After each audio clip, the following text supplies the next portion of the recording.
You are standing gently in the shaded colonnade of a Persian garden, sometime around the late 10th century CE.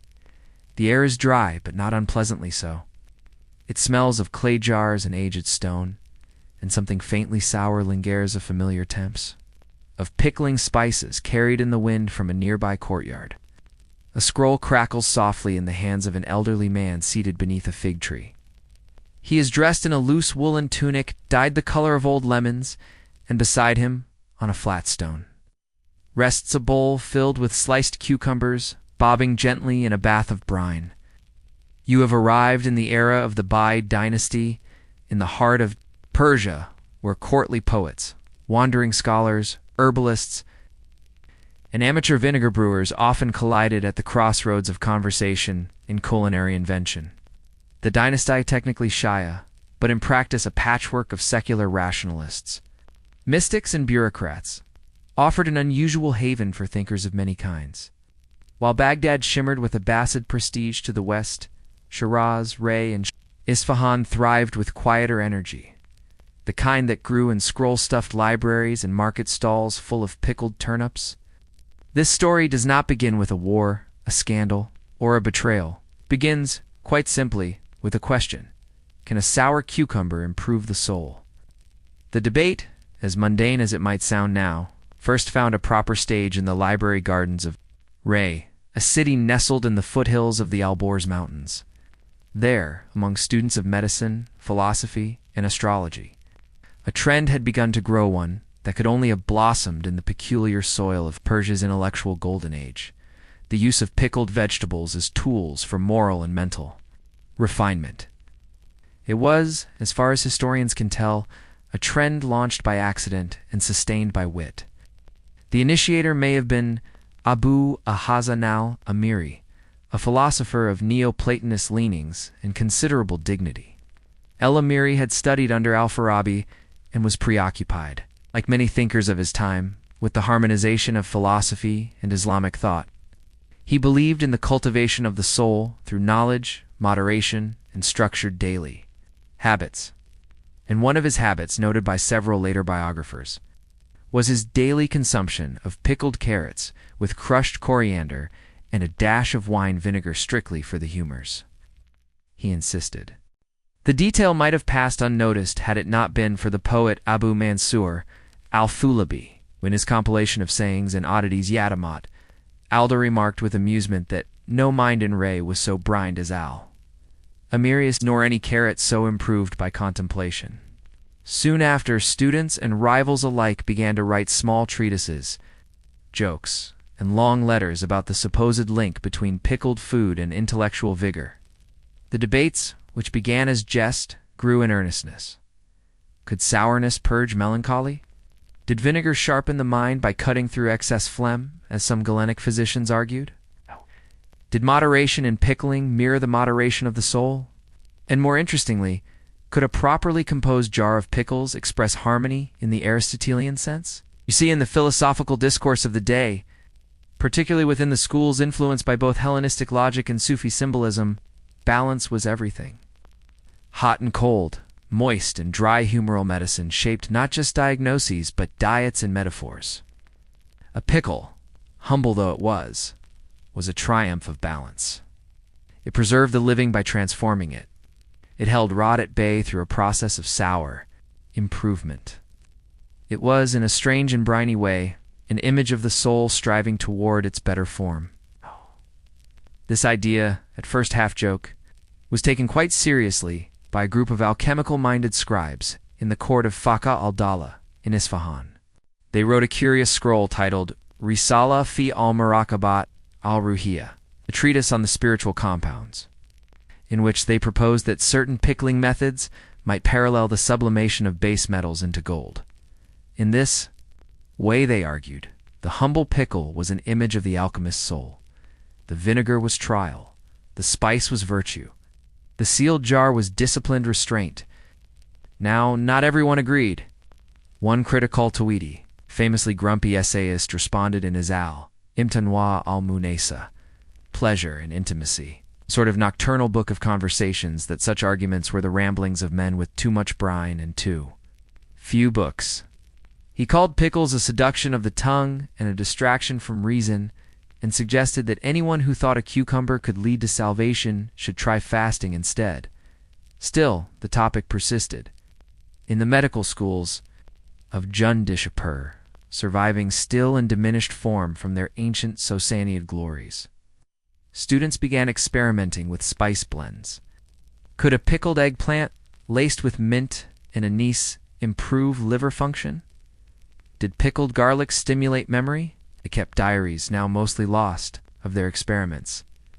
Women in merchant households, too, took up the fad, while we know less of their voices' history, being what it is records of household ledgers, suggest an uptick in purchases of vinegar, cloves, fennel seeds, and stoneware jars. One household inventory listed 18 different pickled items, from grapes to celery root. Under the label for discussion, one wonders what these discussions sounded like. There is one letter preserved in the Genisa of Cairo, written by a Persian trader to his cousin, that hints at this domestic element. He writes, "I am well, thanks be to the Almighty. My wife still insists the best pickled lemons are those we serve during readings of Avicenna. I disagree, preferring the onions for such things. This has caused much talk and some sleep lost." And so it was that the simple act of preservation became a proxy battlefield for much larger questions. What improves the soul? What disciplines the mind? Can everyday rituals, eating, drinking, storing, seasoning, be acts of philosophy? We do not know whether al-Amiri ever responded directly to the escalating pickled discourse. As later historians have dryly dubbed it, his writings remain lofty, focused on metaphysical unity and the nature of God, barely acknowledging cucumbers at all. Yet the world around him had taken hold of the idea with surprising seriousness. Even poets joined the fray. A lost verse, reconstructed from a damaged manuscript, reads, "He who brinds his thoughts like turnips steeped in fire shall not decay, nor mold, nor falter in the mire." You could call it silly, or you could call it a kind of quiet genius, using the rhythms of daily life, of clay, salt, time, and taste, to reflect upon the shaping of the self. There is a final detail worth noting here. A small corner of a manuscript from the 11th century, held now in Istanbul, bears the following marginal note in faded ink. Reminder, ask Hakim Rashid, whether sourness is a necessary predicate of truth. And with that, we are left with a question. Truth is something sour, sharp, and patient. How do we best preserve it? You are now in Shiraz, late in the 10th century, in a dusty courtyard lined with low stone walls and terrace. Vines. The scent of vinegar once again clings faintly to the air, this time mingled with crushed rose petals and the distant waft of goat stew. It is near sunset, and the scribes have gathered, some cross-legged on cushions, others leaning against cypress trunks. They sit in a loose circle around an elderly scholar known simply as Sheikh Hamid of Shiraz, a man famous not for his mastery of law or poetry, but for his notoriously opinionated commentary on food. The discussion, as always, began innocently enough. Someone mentioned a treatise they had read, possibly written by a disciple of al-Amiri, on the 4 virtues of pickling: preservation, purification, pungency, and patience. Hamid, who had been quiet until then, set down his fig paste and cleared his throat. "You have misunderstood," he said rather calmly. "Pickling is not about preservation. It is about choice. The moment a cucumber becomes a pickle, it becomes something new, and that is philosophy." A silence followed, broken only by the soft plink of someone stirring a glass of watered wine. This kind of conversation was not uncommon in Shiraz. The city, known for its gardens and poets, also played host to traveling physicians, exiled philosophers, and middling bureaucrats with an excess of scrolls and opinions. In fact, it was here that the Jamiat al-Takamul al-Din, the Society for the Refinement of the Mind, was founded. A loosely organized group of thinkers who believed in the practical application of moral philosophy to daily living. They were mocked in Baghdad and ignored in Ray, but in Shiraz, they flourished. The society met monthly. One meeting was devoted to the ethics of walking slowly. Another debated whether sarcasm constituted a form of moral decay. But it was their 6-month symposium on pickles that proved most influential, produced a scroll titled Fi Ikhtiar al-Makalalat on the selection of pickled things.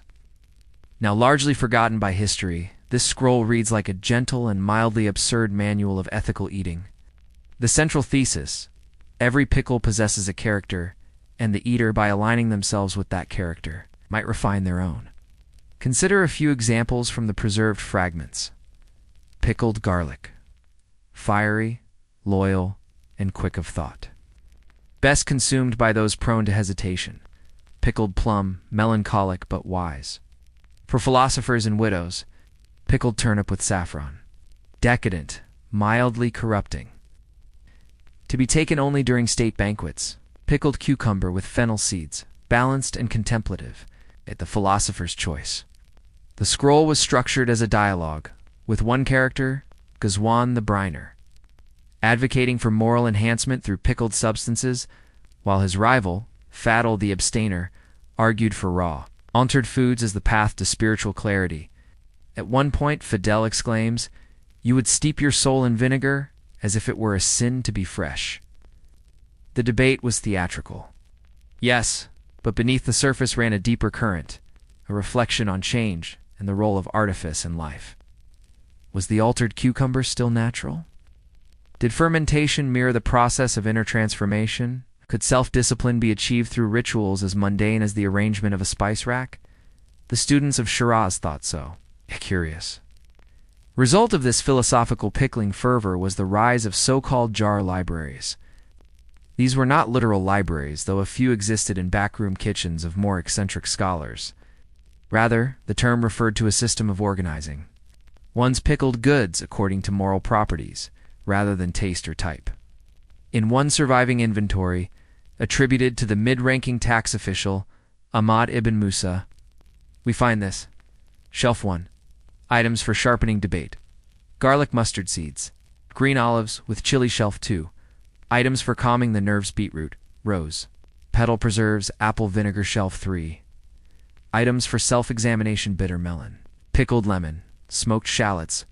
While this may strike the modern reader as whimsical, it was taken with careful seriousness. These jars were arranged not only for consumption, but also for reflection. A guest in the home might be offered pickled fennel as a polite suggestion toward humility. Likewise, a sour grape might signal regret, a kind of edible apology. This practice spread quietly among the minor courts of Persia. In Isfahan, it is said, one vizier made it a rule that all new advisors must bring a jar of pickles as a gift and justify their choice before being granted an audience. Some failed this test miserably. Others, like the young merchant scholar Harun al-Kashi, brought an unassuming crock of pickled carrots, explaining, "I seek to see clearly, and carrots sharpen the eye." Nose hired immediately. Now we must pause here to clarify. None of these events were central to the great political movements of the day. While Bai generals marshaled troops and Abbasid caliphs plotted influence from Baghdad, these jarring debates unfolded quietly. But in them lived something deeper, a slow philosophy of life, one where patience and fermentation were held as values, and where the discipline of one's kitchen reflected the discipline of one's soul. That's not to say there wasn't resistance. In fact, the anti-pickle movement, if we can call it, that gained ground among the purists of Basra and some circles in Kufa, these thinkers, many drawn from theological schools, saw the entire pickled discourse as a distraction. Few treatises survive condemning the trend. Do not be led astray by vinegar-slick tongues and their jars of moral confusion, wrote one irate preacher. The prophet did not ferment his dates, and neither should you ferment your ethics. This criticism led to an official response from the Shiraz school. In a document titled Risalat al-Tadiyar al-Maklel, or the Epistle on the Governance of Pickles, they defended their approach. "We do not pickle the soul," it reads, "but we preserve its occasions for reflection." There is also mention in this text of the night of 49 Jarza, now legendary evening in which a gathering of philosophers and physicians convened to taste and categorize nearly 50 different pickled items, each described in both culinary and moral terms. The event, held under lantern light in a terraced orchard, became the stuff of quiet legend. Later romanticized, its guest list included not just scholars but calligraphers, gardeners, and at least one retired astrologer who claimed that a proper pickle aligns better with the stars than half the charts I've seen. Whether this is true or not is impossible to say. But one poem, preserved in a mid-11th century anthology, offers a soft picture of the evening, under fig and firelight's gleam. Jars in rows like monks who dream, each one steeped in patient time, each a parable and brine. As the story of pickles and philosophy drifted west, toward Baghdad and east into the margins of Indian courtly texts, it began to take on a more mythical quality. In some Sufi circles, the pickle became a metaphor for ego, something that must be transformed, softened, and made digestible. Even the famed physician Ibn Sina Avicenna, though he wrote little about pickling, mentioned in a private letter that he found pickled quince to be most restorative to melancholy, and recommended it for moments of philosophical fatigue. Whether this was intended as an endorsement or merely good culinary sense remains unclear. So here we are, jars on shelves, ideas in brine, and minds stewing gently, but persistently on the nature of change, transformation, and taste.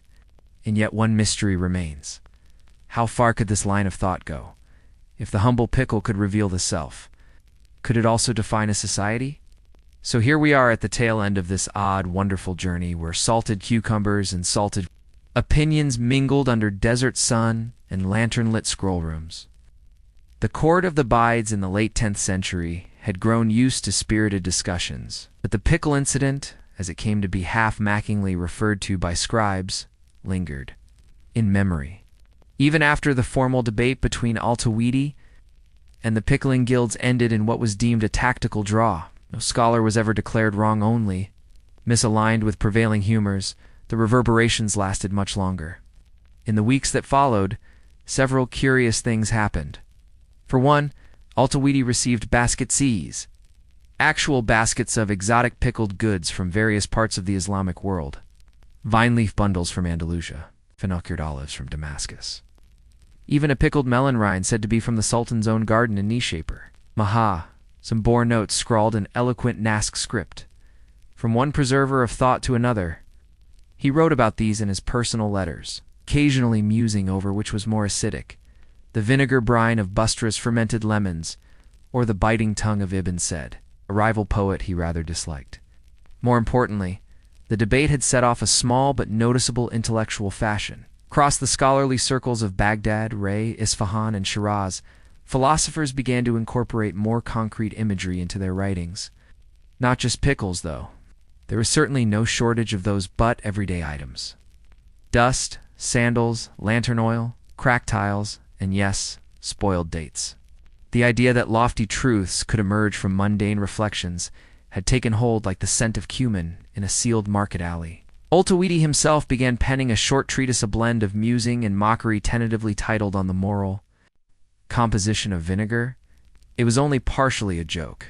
In it, he argued that vinegar, like a good argument, required both restraint and rot.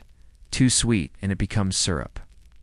Too bitter, and no one returns for a second taste. He never finished that text, or if he did, no surviving copy has been found. But we do have his later work, Alimda wa Almu Nasa, The Enjoyment and Conviviality, which records dialogues and musings between thinkers at court, some of which include strangely specific discussions about brine ratios and the metaphorical implications of spoilage. One passage even refers to a philosopher who, misunderstanding the recipe for immortality, fermented his manuscripts and pickled his arguments. Some believe that's Al-Tawidi poking fun at himself, but the influence of this unusual debate reached beyond literary circles. In the kitchens of Shiraz and Tabriz, chefs began experimenting with vinegar balances more deliberately, as if composing culinary essays. There were even rumors that one military commander, convinced of the preservative power of pickles, required that barrels of garlic pickled turnips be included in his campaign rations for morale, he said. Or perhaps for metaphor. An idea that a society's values could be measured by what it chose to preserve its manuscripts, its customs, its foods grew slowly but steadily in cultural philosophy. By the 12th century, treatises on adab etiquette and cultured refinement often referenced food preservation as a sign of intellectual maturity. He who knows how to ferment a cabbage may also know how to ferment a nation's memory, wrote one scribe in Cairo decades later. None of this would have happened, arguably, without that one night in Ray when the Sultan's dinner was delayed. The sour cucumbers caused offense, and a scribe philosopher with a restless mind began comparing fermented vegetables to ancient Greek paradoxes. And if you're wondering whether the pickling guilds themselves took much interest in all of this, well, they did, in their own way. A generation later, one obscure text survives, Kitab al-Makallalat, the Book of Pickled Things. At first glance, it's a simple culinary manual: brine ratios, storage instructions, notes on climate. But interspersed within are brief aphorisms, attributed only to the philosopher of vinegar. Things like salt does not preserve truth, but it slows the decay of lies. A cucumber in vinegar forgets it was ever green. It's too much garlic, and even wisdom weeps. Who wrote these? No one knows for certain, but some say it was the apprentices of the original picklers. Those who had listened quietly during the debate and later merged their craft with contemplative thought. If so, they may be history's first brine philosophers. What became of El-Tawidi? He lived a long, intermittently content life, writing, teaching, and sometimes lamenting that his truest audience was yet unborn. Men read me as one tastes. Sour pickles, he once said, with wrinkled noses and only later cravings. He died in relative obscurity, with only a few students at his side.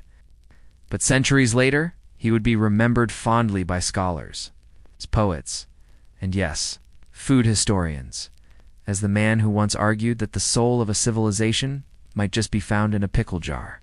And maybe he was right, because preservation of cucumbers, cultures, or convictions isn't merely a technique. It's a belief that something is worth saving, that decay is not always defeat, that sometimes the most lasting ideas come with a little salt, a lot of patience, and a slightly sour aftertaste.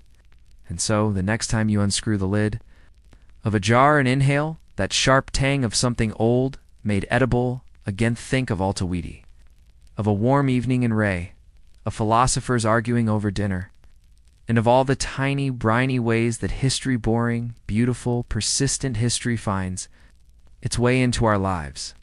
Would you like to begin story 2? If so, I'll share the next title from our overarching theme, somewhere along the East African coast where, the Indian Ocean laps at the frayed hem of old stone harbors and dhows. Bob gently like half-forgotten dreams, there once stood a town with no clear name, or rather, too many names.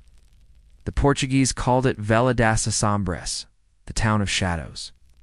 Arab sailors whispered Qaryat al-Kafitha, hidden village. The Shirazi merchants, whose families traced back to Persia, sometimes called it Niambaya, Kumbakumbudha, house of memory. But the Swahili-speaking locals simply called it Mgwa, Watambazaj, the town of whisperers. And though maps no longer bear that name, and tourists skim right past the overgrown ruins buried behind hibiscus and sand, the stories have never quite left. Not really. Let's walk slowly. No, very slowly. The pace here was never hurried. The streets of this town were too narrow for horses and too ancient for wagons. Just coral limestone alleys smoothed by centuries of bare feet and soft rains. The walls were high and pale, built from sun-bleached coral blocks hauled from reef, beds then stacked in a honeycomb lattice so intricate that the walls seemed to breathe. Every morning at sunrise, the town would stir not with noise, but with scent. The air would fill with the soft bite of clove oil, the mellow sweetness of boiled cassava, and the hushed smoke of green incense curling from doorways. Cinnamon and sandalwood mingled with sea salt, and even now, they say, on certain humid dawns, the ruins still exhale those smells. It was not a grand city, not like Kilwa or Zanzibar or Mombasa. There were no tall minarets piercing the sky, no palaces, crusted with gold leaf, but the town was intricate. Every house had wooden doors carved with patient devotion spirals, vines and verses in Arabic calligraphy, so delicate that the sun would nest in their grooves each morning. And in every house, it seemed someone was listening. The residents were known to be quiet, not shijus, observant. Children were taught early to walk softly, to hear the shift in wind direction, and to listen to the walls, not metaphorically the actual walls, because they believed the coral remembered things, you see. Coral stone, unlike solid granite or sandstone, is porous. It absorbs moisture. And perhaps, they said, it absorbed memory too. Whispers spoken too close to the walls might echo years later, in different voices. Some dismiss this as poetic superstition. But if you ask the elders of Lamu or Pate Island today very gently, with proper respect, they might tell you of that one town further south where secrets had a way of surviving longer than people. It was a merchant town, yes, but not ruled by greed. Trade here moved like tidewater, rhythmic, inevitable, and never rushed. Sacks of saffron from Gujarat, fine cottons from Cairo, turquoise beads from the highlands of Ethiopia, porcelain shards from far-off Ming ports, and always the precious island goods, mangrove honey, dried octopus, and turtle shell combs. No one shouted prices. There were no painted signs. Only soft conversations beneath mango trees and nods exchanged. In the shadows of archways. But what made this town unique, what truly set it apart, was its dedication to stories. There were no scribes in long robes, no official chroniclers. Instead, every family was a vessel. Tales were passed not down scrolls, but into the rhythm of conversation. Children learned their lineage through riddles. Lovers wooed one another with parables. Even business was done with proverbs. As an old saying went, "To live here is to hear twice, once with your ears and again with your walls." Some believed it was because the town had no large mosque, no central gathering hall. Instead, worship and celebration were held in the narrow courtyards between homes sun-dappled, quiet spaces that carried sound in curious ways. If a verse was recited aloud in one corner, a friend sitting 2 streets away might hear only the last line, drifting gently through an open shutter. And oh, those shutters! They were made of driftwood, carved and sanded smooth, and painted in dyes made from tamarin, husks, and sea snails. They swung on silent brass hinges, fluttering like eyelashes. If you asked a local child what they reminded her of, she might say, "They're how the houses breathe." Strangers often felt uneasy at first.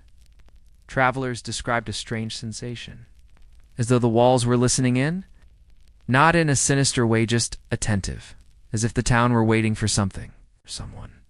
There were stories, of course, murmurs that some walls remembered so well they could repeat what they'd heard, though not in words but in feelings. One merchant claimed he once wept uncontrollably near the ruins of a collapsed spice house, for no reason he could name. Another, resting in a shaded niche after a long walk, said she suddenly smelled a perfume she hadn't encountered since childhood. Coincidence, perhaps? But in a town built on memory, even coincidence feels like a kind of inheritance. There was a legend passed in hushed tones from grandmother too, granddaughter of the whispering door.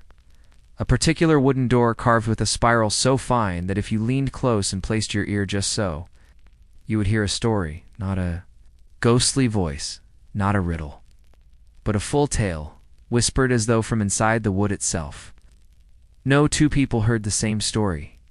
One woman heard a fisherman's love letter, never delivered. A young boy once claimed he heard the confession of a thief who returned every stolen coin. An old sailor, half-blind from salt and age, simply said he heard the sea apologizing for taking his brother.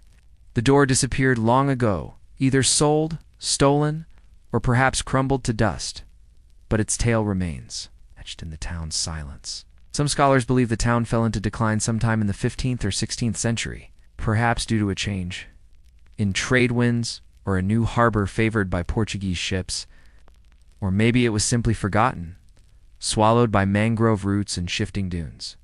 The people, it seems, did not die in catastrophe. They just left, one by one, quietly, as they had lived. And now the town is more ghost than ruin. A few carved lintels peek from beneath fig trees. Walls lean like tired old men, pocked with centuries of wind. Sometimes archaeologists come with notebooks and measuring tape, scratching their heads at inscriptions half lost to time. But if you truly go not as a tourist, but as a listener, you might hear something. Not in your ears, but in the space between footsteps. In the breath of a shutter that moves without wind. In the hush of walls made from forgotten coral, you might hear a story meant only for you. The story of Juma, the scribe, begins, as most quiet tales do, with a mistake. It wasn't a large one. It's not the sort that topples kings or collapses empires. It was smaller than that, slight enough to go unnoticed. Except in a town like this. Juma had not meant to become a scribe. In truth, he had hoped to become a dhow builder like his uncle, carving ribs of wood that would carry cloves and coral across the Indian Ocean. But he lacked the patience, too. Sand the hole smooth or the strength to bend beams by hand. His tools always slipped. His calluses never formed. His uncle said he hammered like a drunk crab. So Juma took to sitting under the almond tree near the mosque ruins, sketching. Not the birds or boats as the children did, but words, he wrote. Them again and again, in the sand Swahili, Arabic, and even bits of Portuguese. Sometimes he copied prayers. Other times he wrote poems he half remembered from overheard conversations. When the tide crept close and washed his words away, he simply began again. An old woman named Bibi Salma saw him one morning and offered him a scrap of parchment. She told him he might as well let the earth keep some of what he wrote. That parchment became the first page of his ledger. And before long, the entire town began bringing him more. They came not with gold or news, but with moments. A dream someone wished to remember. A riddle overheard in the fish market. A dispute over a borrowed goat. Juma wrote them all, not as a judge or a historian, but as a careful listener. He never used ink straight from the pot he mixed it with. Salt water or cinnamon or ground shells, just to see how it aged. He invented a rule, only one sentence per entry. If someone tried to tell him too much, he'd wave his hand and say, boil it down. One line only. Let the coral remember the rest. And so his ledger grew page after page of tiny, precise sentences. Not arranged by date or topic, but simply as they came. A soft disorder, like the streets of the town itself. Some entries made perfect sense. Fatuma has not returned since the storm. Her lantern still burns. The moon was red last night, and the cat refused to enter the house. 3 cloves fell from my pocket, but I only picked up 2. Others were stranger. The mango tree whispered a name I've never known. My brother's laugh arrived in the wind, and he has been dead for 6 years. The wall behind the well has begun humming at dusk. At first, people laughed. Then they began to bring their own.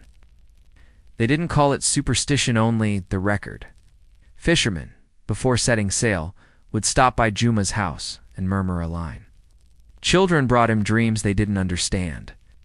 One woman left an anonymous note each week under his door, always ending with the phrase, "Tell no one, not even the ink." He honored that wish. He never read her entries aloud. Over time, the ledger changed color. Not in its pages, but in its presence. The townspeople treated it almost like a spirit of its own, a quiet guardian of memory. If someone claimed something odd had happened, a goat with gold-dusted horns, or a bird that sang in 3 languages, they'd ask, did Juma write it down? If he had, the story would be true. If not, well, perhaps it hadn't happened after all.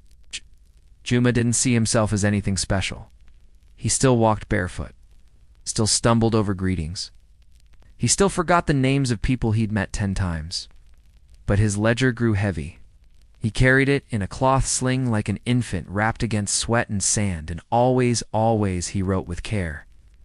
Not because he feared getting things wrong, but because the town deserved it. It was a place that was remembered in whispers.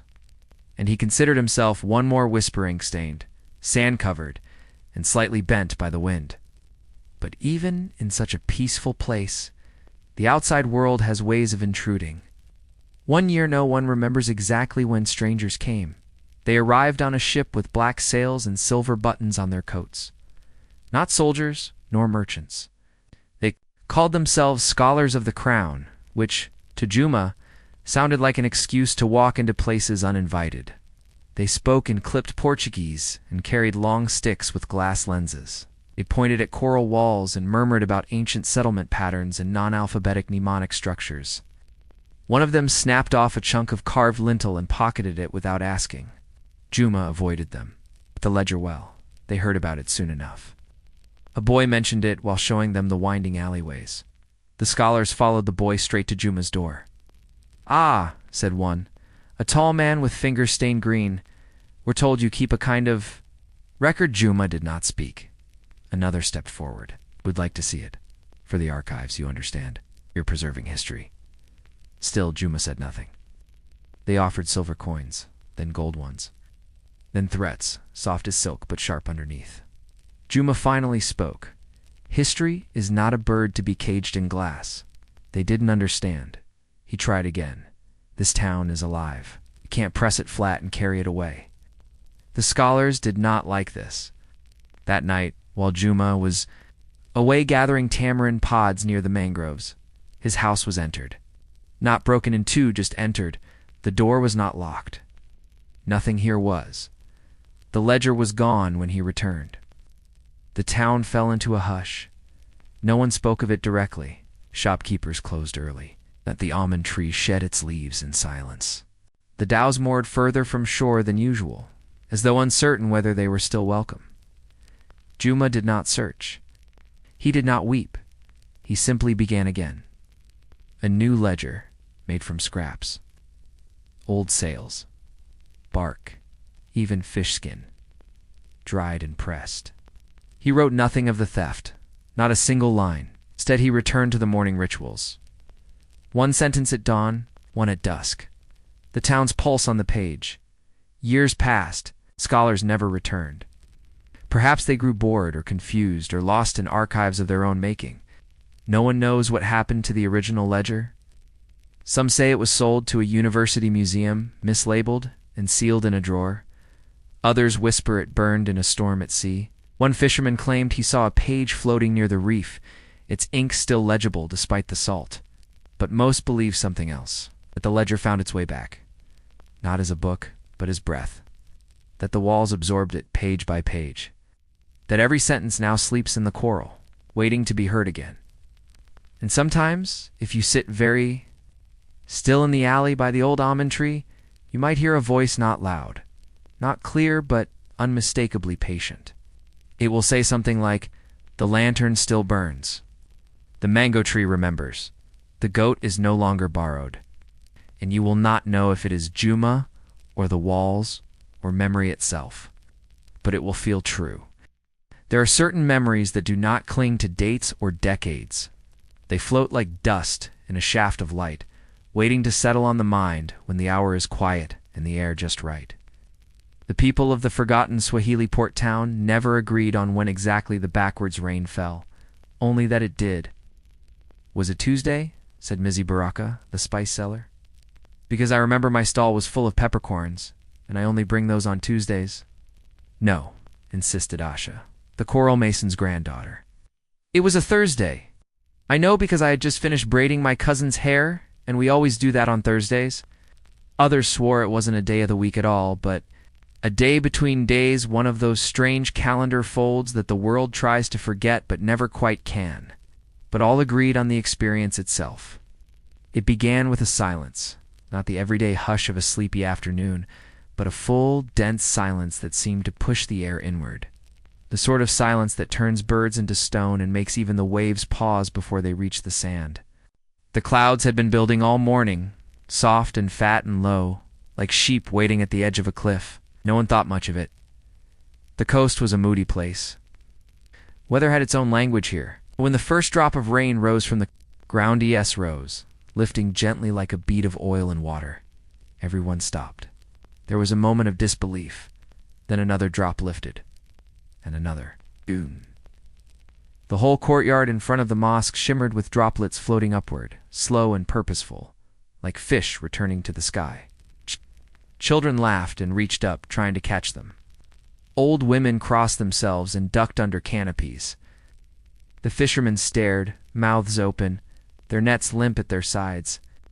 And in the center of it all stood Juma, ledger in hand. He did not write. He simply watched. Because what could one write? About such a moment that the rain had reversed itself? That the world's rhythm had turned inside out for an afternoon?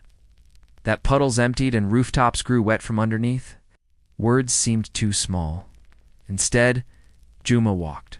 He traced the paths the droplets took, how they floated from cracked stones, from coconut leaves, and from the curved bowls of sleeping cats. How they shimmered, then disappeared somewhere near the height of the oldest baobab tree. People began to murmur. Is it a sign? Of what? Something. Finishing, or something beginning. And then came the whispers, the kind that weave through tight alleys and around shuttered windows. Whispers about the ancestors. About a blessing. About the return of something long forgotten. Some said the rain was the sky reclaiming its memories. Others claimed it was a message that the town was waking up from a very long dream. Still others, quieter still, believed it was Juma who had caused it. Not on purpose, of course. No one suspected him of sorcery or mischief. But they had seen how the town's moods often mirrored the pages of his ledger. When he wrote of laughter, the markets felt lighter. When he scribbled worries, the sea grew restless. And once, when he accidentally spilled ink while copying a fisherman's joke, the tide had come in early and soaked every sandal left by the docks. But Juma had not written anything that morning, returned home that evening wet and silent. The rain had stopped rising sometime after sunset, evaporating into a violet sky streaked with copper. The sand was dry again, as if nothing had happened. He opened his ledger and paused. Then carefully he wrote, "The rain fell backwards, and no one asked why aloud." That was all. No date, no names. Just the fact, set down like a stone in shallow water. The next day, things resumed. Children kicked up dust. Merchants haggled over cinnamon bark. A stray goat was found asleep in the well. Everything felt quieter. Not sad, exactly. Just more aware. As if the town itself were listening harder. For the next few weeks, strange things continued. A woman woke to find sea glass arranged in a perfect spiral on her doorstep, no footprints nearby. Fishermen reported that his net came up, full of letters written in a language no one could read. A parrot began reciting verses from the Quran, though its owner had never taught it anything beyond curses. And each time, Juma wrote one line. The parrot speaks with someone else's voice. The glass spiral pointed inland. The letters have no owner, yet they carry meaning. He never offered an explanation, only observation. And slowly, the town settled into its new rhythm. It accepted the oddities the way a tree accepts wind as, part of the ongoing conversation with the world. But the backwards rain left a mark, deeper than most realized.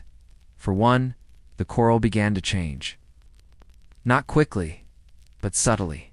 Builders noticed it first. The mortar felt different, softer, more reluctant to harden. Some walls began to shed tiny flakes at night, as if breathing in their sleep. A boy swore that one carved doorframe had shifted positions by morning just a few inches, but enough to scrape his shoulder where it hadn't the day before. And under the surface, beneath the waves, the reef itself pulsed with unfamiliar colors.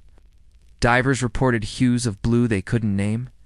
Fish moved in new patterns, as if tracing letters no one could yet read.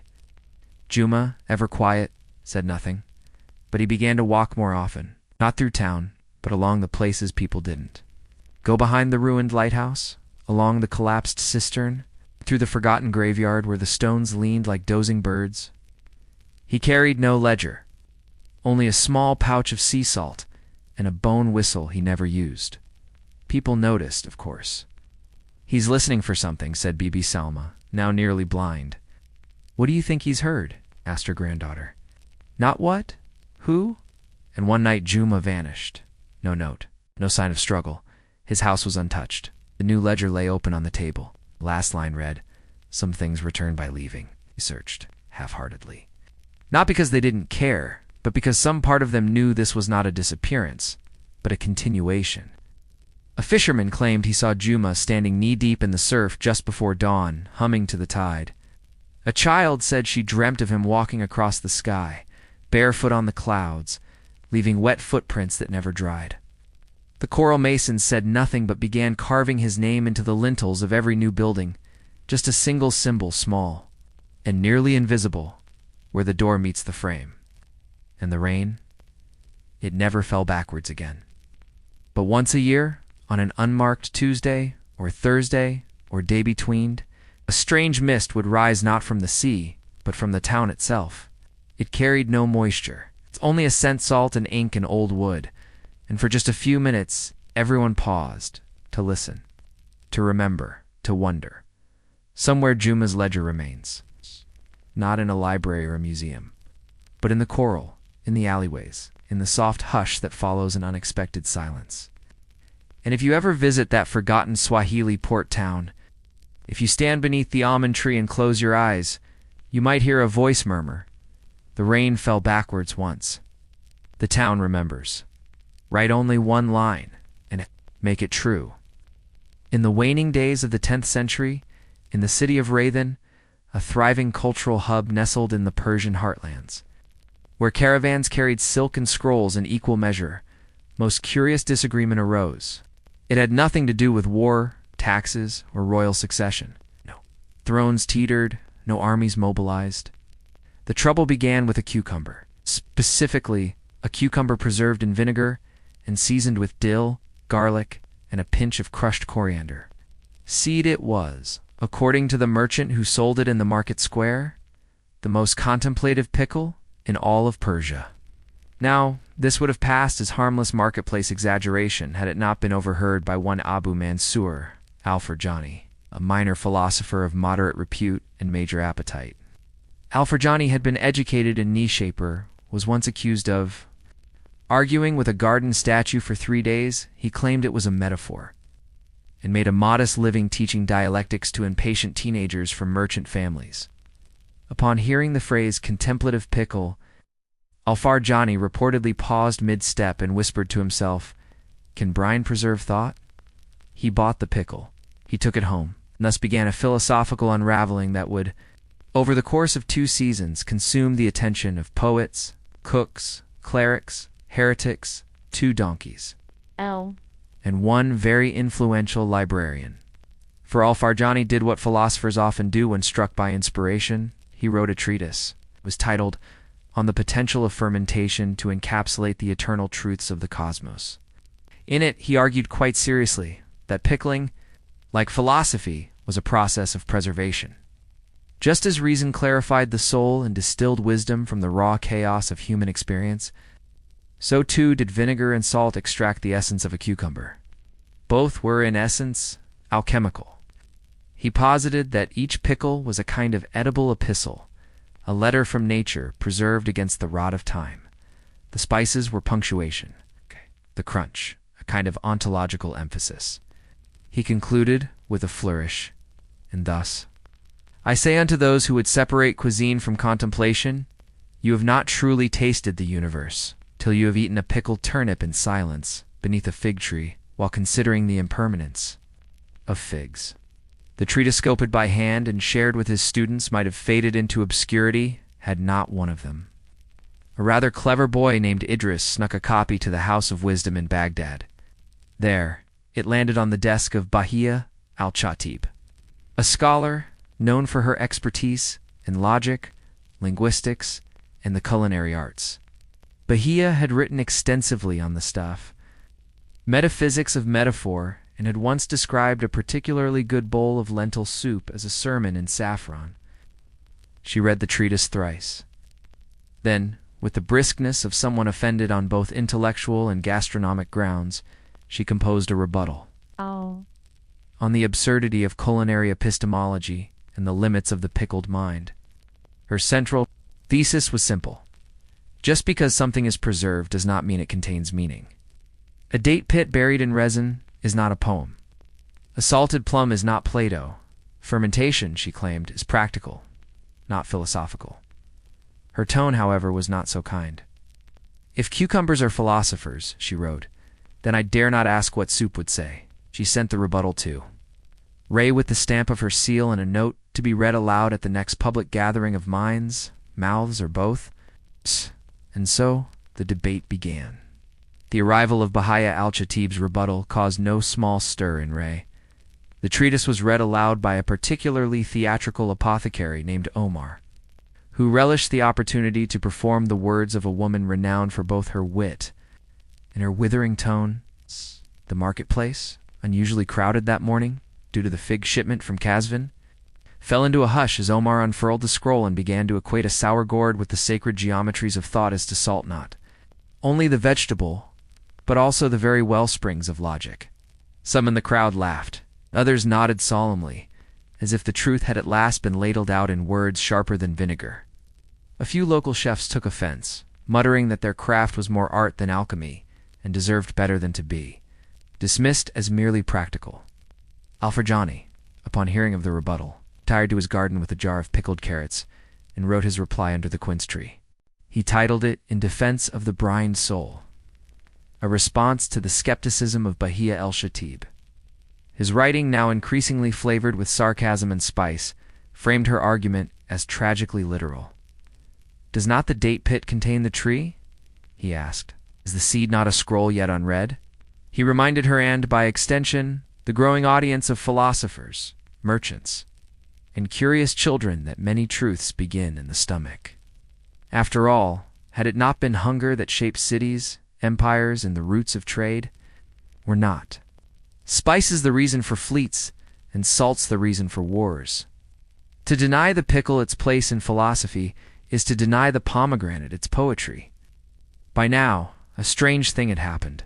The townspeople of Ray had chosen sides. The bakers and apothecaries largely supported Alfarjani, as did the students of rhetoric, who appreciated his lyrical flair and unconventional metaphors.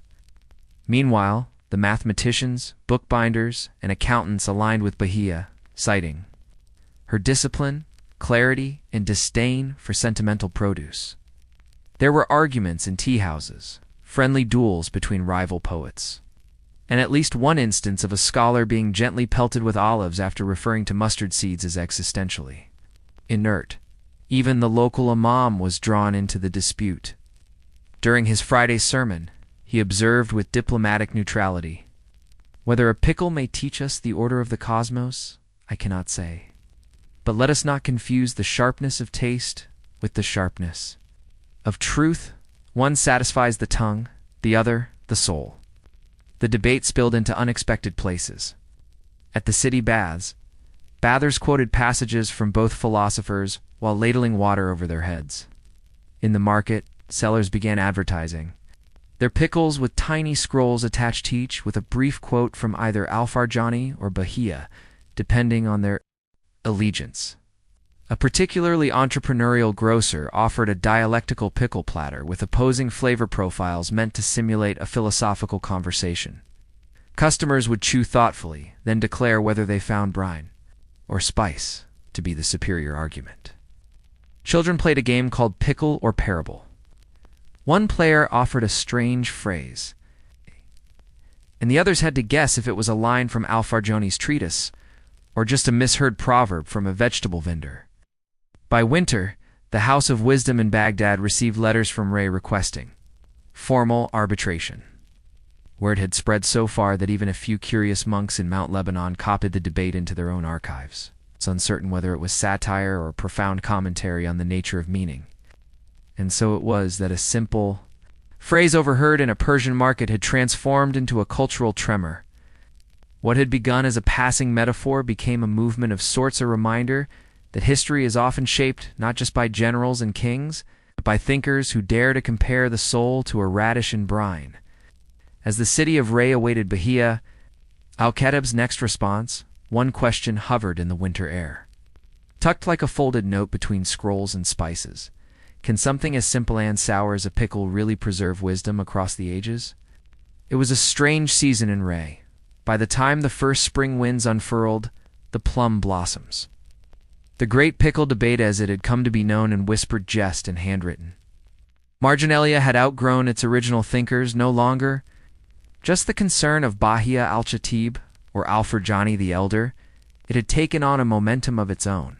Couriers from Shiraz arrived bearing copies of a new commentary on the digestive integrity of ideas by a young scholar named Ibn Masraq, who claimed that all logic could be better understood if one followed the metaphor of fermentation.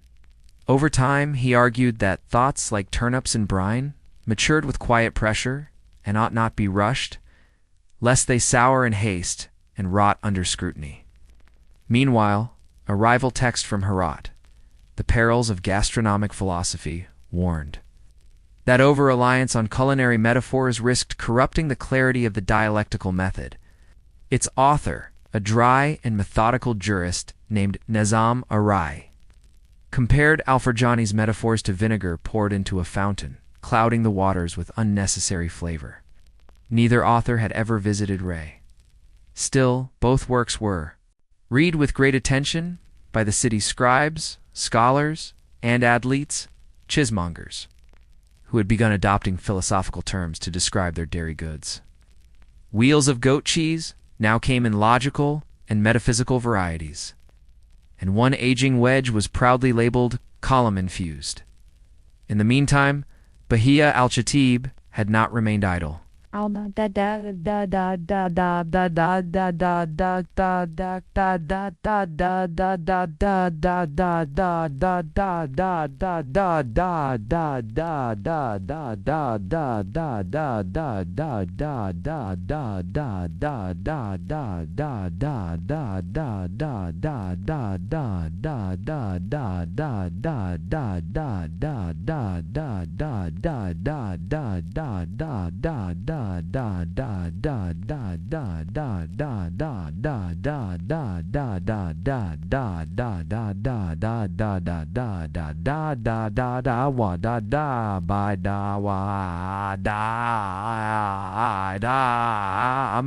New scroll, a clarification regarding vinegared. Reason and the nature of serious thought arrived with a wax seal shaped like a lemon wedge. It was immediately carried to the House of Reflection, a quiet chamber on the southern edge of Ray, where scholars gathered barefoot to recite and debate. Her tone in this text was cooler than before, like a librarian too tired to scold. She wrote, "To insist that every sour thing holds a truth is to forget that some things are spoiled, not seasoned."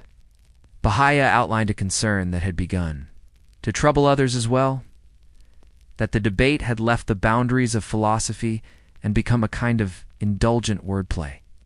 She warned of theatrical thinkers, more interested in entertaining crowds than pursuing wisdom. She quoted Aristotle carefully, translated and closed with an elegant metaphor of her own. A thought is like fresh water drawn from a deep well. If you flavor it with fruit and honey, it becomes pleasant. But the deeper thirst is not quenched with sweetness. It requires clarity. Even her detractors admitted it was well argued. Even Al-Farjani, though he grumbled to a neighbor that her metaphors were becoming dangerously close to pickling themselves. Then, one fateful week, an invitation arrived from the court of Al-Mu'tamid, the Abbasid Caliph in Baghdad. To many, this was more shocking than any vinegar-based rebuttal. It meant the debate had finally reached the ears of power. The Caliph, known for his patronage of scholars, poets, and chess players, had a curious mind and a famously ironic sense of humor. He had summoned Bahia al-Chatib and Al-Farjani to present their arguments at court, not in a trial or tribunal, but in what he called a symposium of the sour and the sublime. It was to take place in a shaded garden near the Tigris River. A small amphitheater would be prepared. The guests would include scholars from Kufa and Busra, a few wandering mystics, and the Caliph himself, reclining on cushions beneath an orange tree. In Ray, preparations were feverish. Al-Farjani insisted on traveling with several jars of his finest pickled eggplant for illustrative purposes, he claimed. Bahia packed only her scrolls, 2 of her students, and a folding stool she called her thinking chair. Journey to Baghdad took several weeks, winding past Zanjan and Hamadan through spring rains and blooming orchards, Along the way, travelers stopped them, eager to glimpse the minds behind the now famous writings. Children in distant villages called out, "Tell us the pickle story," and handed them dried figs in exchange. At long last they reached the caliph's garden. It was a quiet space, perfumed with myrtle and watered by small canals.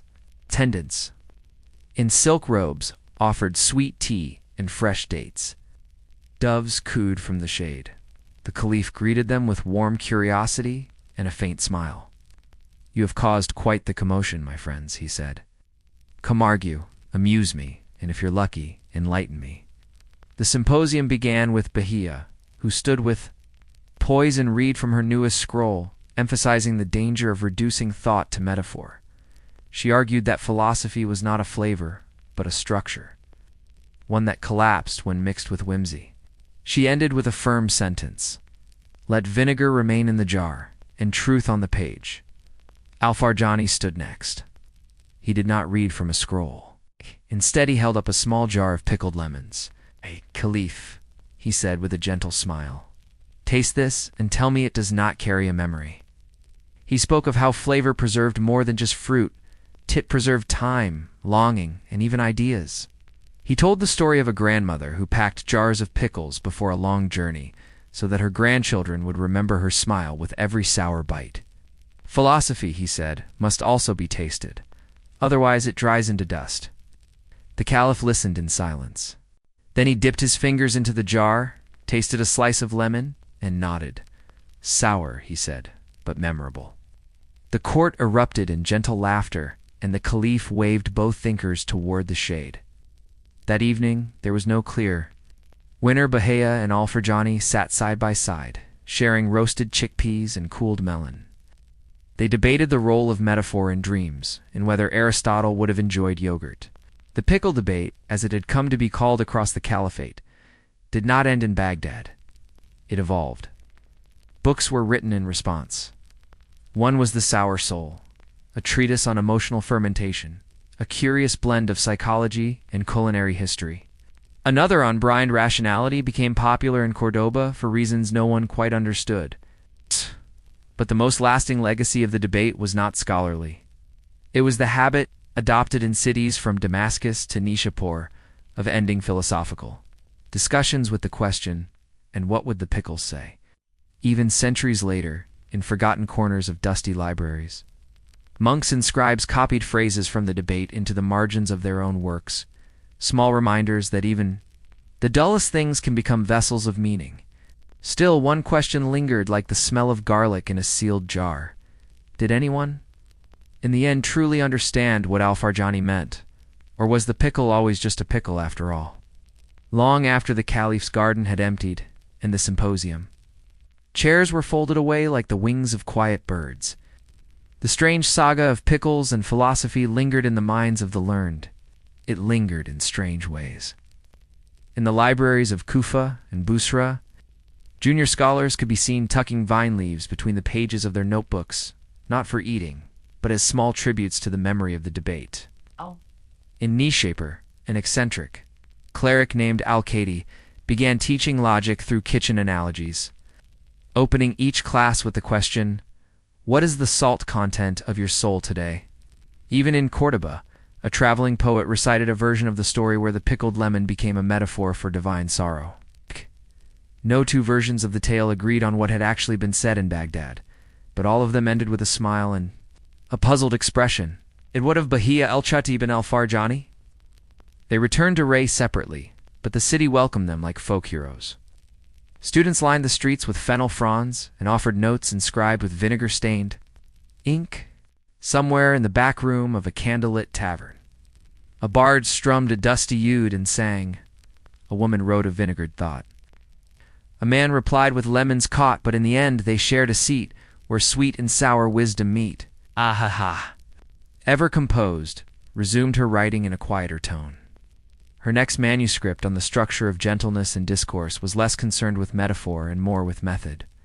She had seen how easily an idea could become distorted when too many people added their own seasoning. Her margins were lined with small asides. Was this what I meant, truly? Or has the flavor outpaced the fruit? Her voice had not softened, but it had deepened. She opened a modest school called the House of Clear Water, where students were encouraged to read slowly, to pause often, and to test each idea against both reason and kindness. She did not ban metaphors but insisted they be washed thoroughly before use. As for Al-Farjani the elder, he became somewhat of a legend. Children would follow him through the markets of Ray, hoping to hear a phrase like intellectual turmeric or logical brine. Merchants carved tiny pickle jars from walnut wood and sold them as charms for luck in exams. He, too, began writing again, less flamboyantly, perhaps, but with a warmth that suggested he had come to see the world not only as edible, but also as fragile. His final book, penned in old age, was titled The Salt of Memory. It was part memoir, part culinary diary, and part philosophical reflection. One passage in particular became widely quoted. Ideas must be preserved, not just expressed. The most beautiful thought, if left unattended, turns bitter. We must store them carefully in clean jars, sealed with truth, and labeled not with pride, but humility. In time, Bahia and Al-Farjani came to be regarded not just as thinkers, but as caretakers of a cultural moment.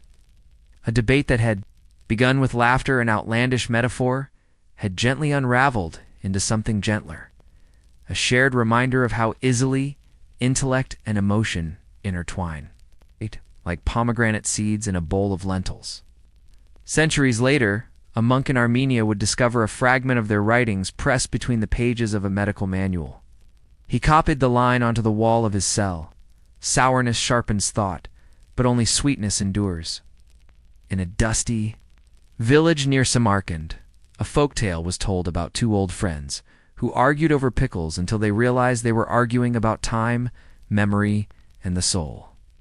In Andalusia, a painting was discovered depicting two scholars, one holding a lemon, the other a scroll seated beneath a tree, their expressions gentle, curious, and faintly amused. No one could quite remember the names, but the story remained. And to this day, when an idea seems too strange to make sense or when a debate grows too sour to continue, there are some who smile quietly and ask the ancient, peculiar question. What would the Pickles say? The air was always thickest in the hour before dawn. Somewhere in the folds of the English countryside, far from battlefields, kings or cathedrals, a woman named Maud shuffled barefoot through the dew-damped grass. She carried a bundle of dried heather in one hand and a smudge pot of mossy smoke. In the other, her task was not prayer, nor plow, nor parchment. Her task was bees, not royal bees, not the bees kept in glass for curious monks or foreign princes, just the working bees of Thorncombe Holofat, golden-bellied insects that whirred softly beneath straw skeps shaped like upturned baskets. The kind of bees whose honey was spooned into porridge, spread across barley bread, or mixed into mead. To quiet a winter fever, and though Maud was no noble, and her fingers were cracked and sticky with wax, there were whispers that she knew more about bees than any man in Dorset. Not that she'd say so aloud. In the year of our Lord 1376, to be a beekeeper was to be a little strange. The villagers didn't say it plainly, but they watched the apiarists closely. There was something off about people who spent so much time among stinging creatures without ever being stung. Some said Maud hummed in the same pitch as the hive. Others claimed her breath smelled faintly of blossoms year-round, even in snow. But the truth was quieter than gossip. Beekeeping, like most things in medieval life, was a trade passed down not through books, but through fingers, breath, and waiting. Maud had learned it from her grandmother, who had learned it from a hedge priest's wife, who had learned it from no one at all. Some said she'd just watched long enough. Bees, after all, are creatures of watching. They see patterns. Taste wind, they remember faces, and they demand silence. The hum of the past, unlike pigs or chickens or cows, bees were never really domesticated. They were invited humbly and always with caution. The medieval skep, a dome of coiled straw sealed with cow dung and clay, looked simple enough.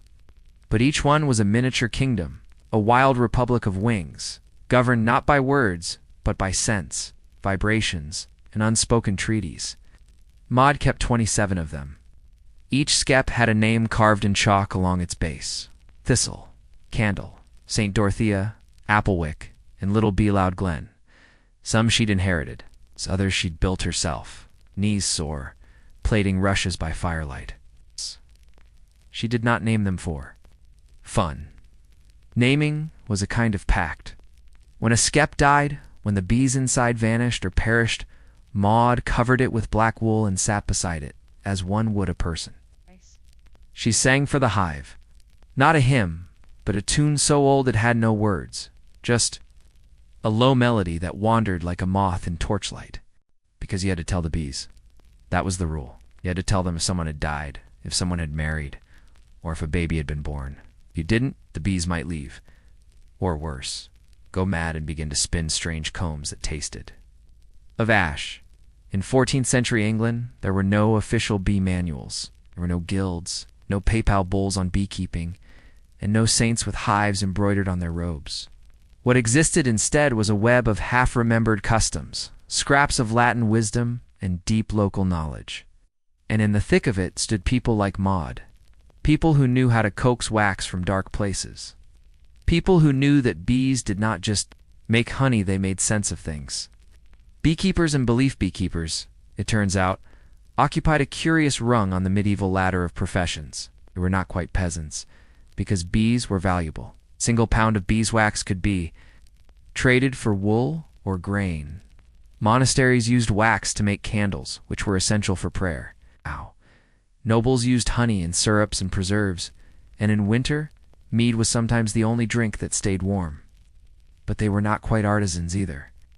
They had no tools to speak of, no shop, and no apprentices bustling about. Most didn't even work in town. Beekeepers lived on the edge of fields, of villages, of categories. They were, in a sense, wild by proximity, and so superstitions clung to them like burrs. Some swore beekeepers could curse a man's tongue with silence by hiding a dead queen bee in his shoe. Others claimed a beekeeper's shadow could charm fruit trees into blossom. Maud had heard them all. She neither confirmed nor denied. She simply kept her bees. Tools of the trade. A medieval beekeeper's equipment was more spiritual than material. There was no veil, no gloves, just a linen smock, a smoky pot, a curved knife for cutting honeycomb, and an uncanny patience. Smoke was essential. To harm the bees, but to remind them of fire and ancient instinct that made them drowsy and distracted. Maud burned moss and nettle stalks, which smoldered slowly and bitterly.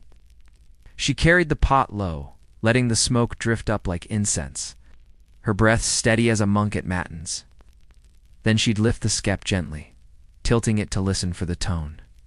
Bees had tones. A happy hive hummed in B-flat. An anxious one thrummed higher, like a plucked harp string. A sick hive fell almost silent. Maud listened before she ever touched the comb. Her fingers moved like someone remembering a lullaby, soft, deliberate, never greedy. If she found brood bee larvae, she left it. If she found capped honey, she cut only a little, leaving enough for winter. Of queens and swarms in spring, the hives swarmed. That was both the danger and the hope. A swarm meant the bees were thriving, so much so that a new queen had been born, and the old one would soon depart with half the hive. The sky would darken with 1,000 bees, a living cloud that pulsed and shimmered like thought made visible.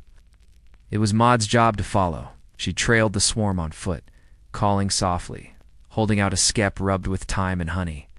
Sometimes the swarm would settle in a tree. Other times they vanished entirely off to the woods or to someone else's orchard. She never chased too far. "A bee that doesn't want you," her grandmother once said, "will not be kept." And so she let them go. Maud's life, like that of the hive, was not grand. It did not appear in chronicles or sermons or epics, but it thrummed with its own quiet order. She harvested honey in August, rendered wax in October, mended skeps in February, and welcomed new swarms in May. No one painted her. No abbey recorded her name. But the candles she helped make might have flickered in a king's chapel. Now the honey she jarred might have soothed a fevered night. and the bees she loved? They lived on long after her, in a dozen hives on 100 hedgerows. Buzzing their slow, secret songs into the mossy air, people sometimes came to Maud in winter. Not many, but enough.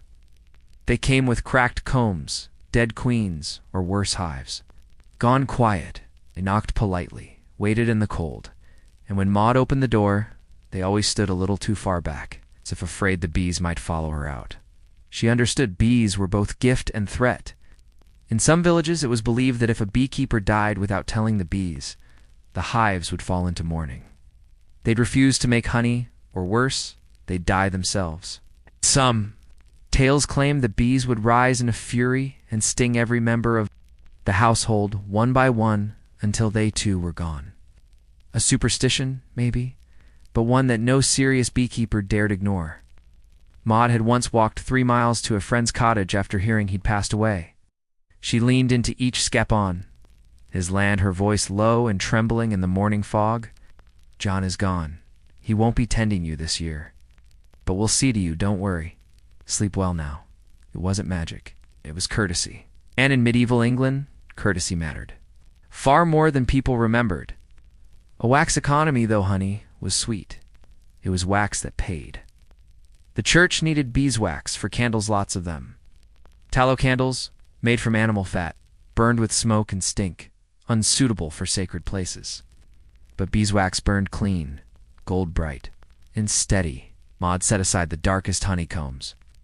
These were old brood combs, dark from use, often heavy with propolis and residue.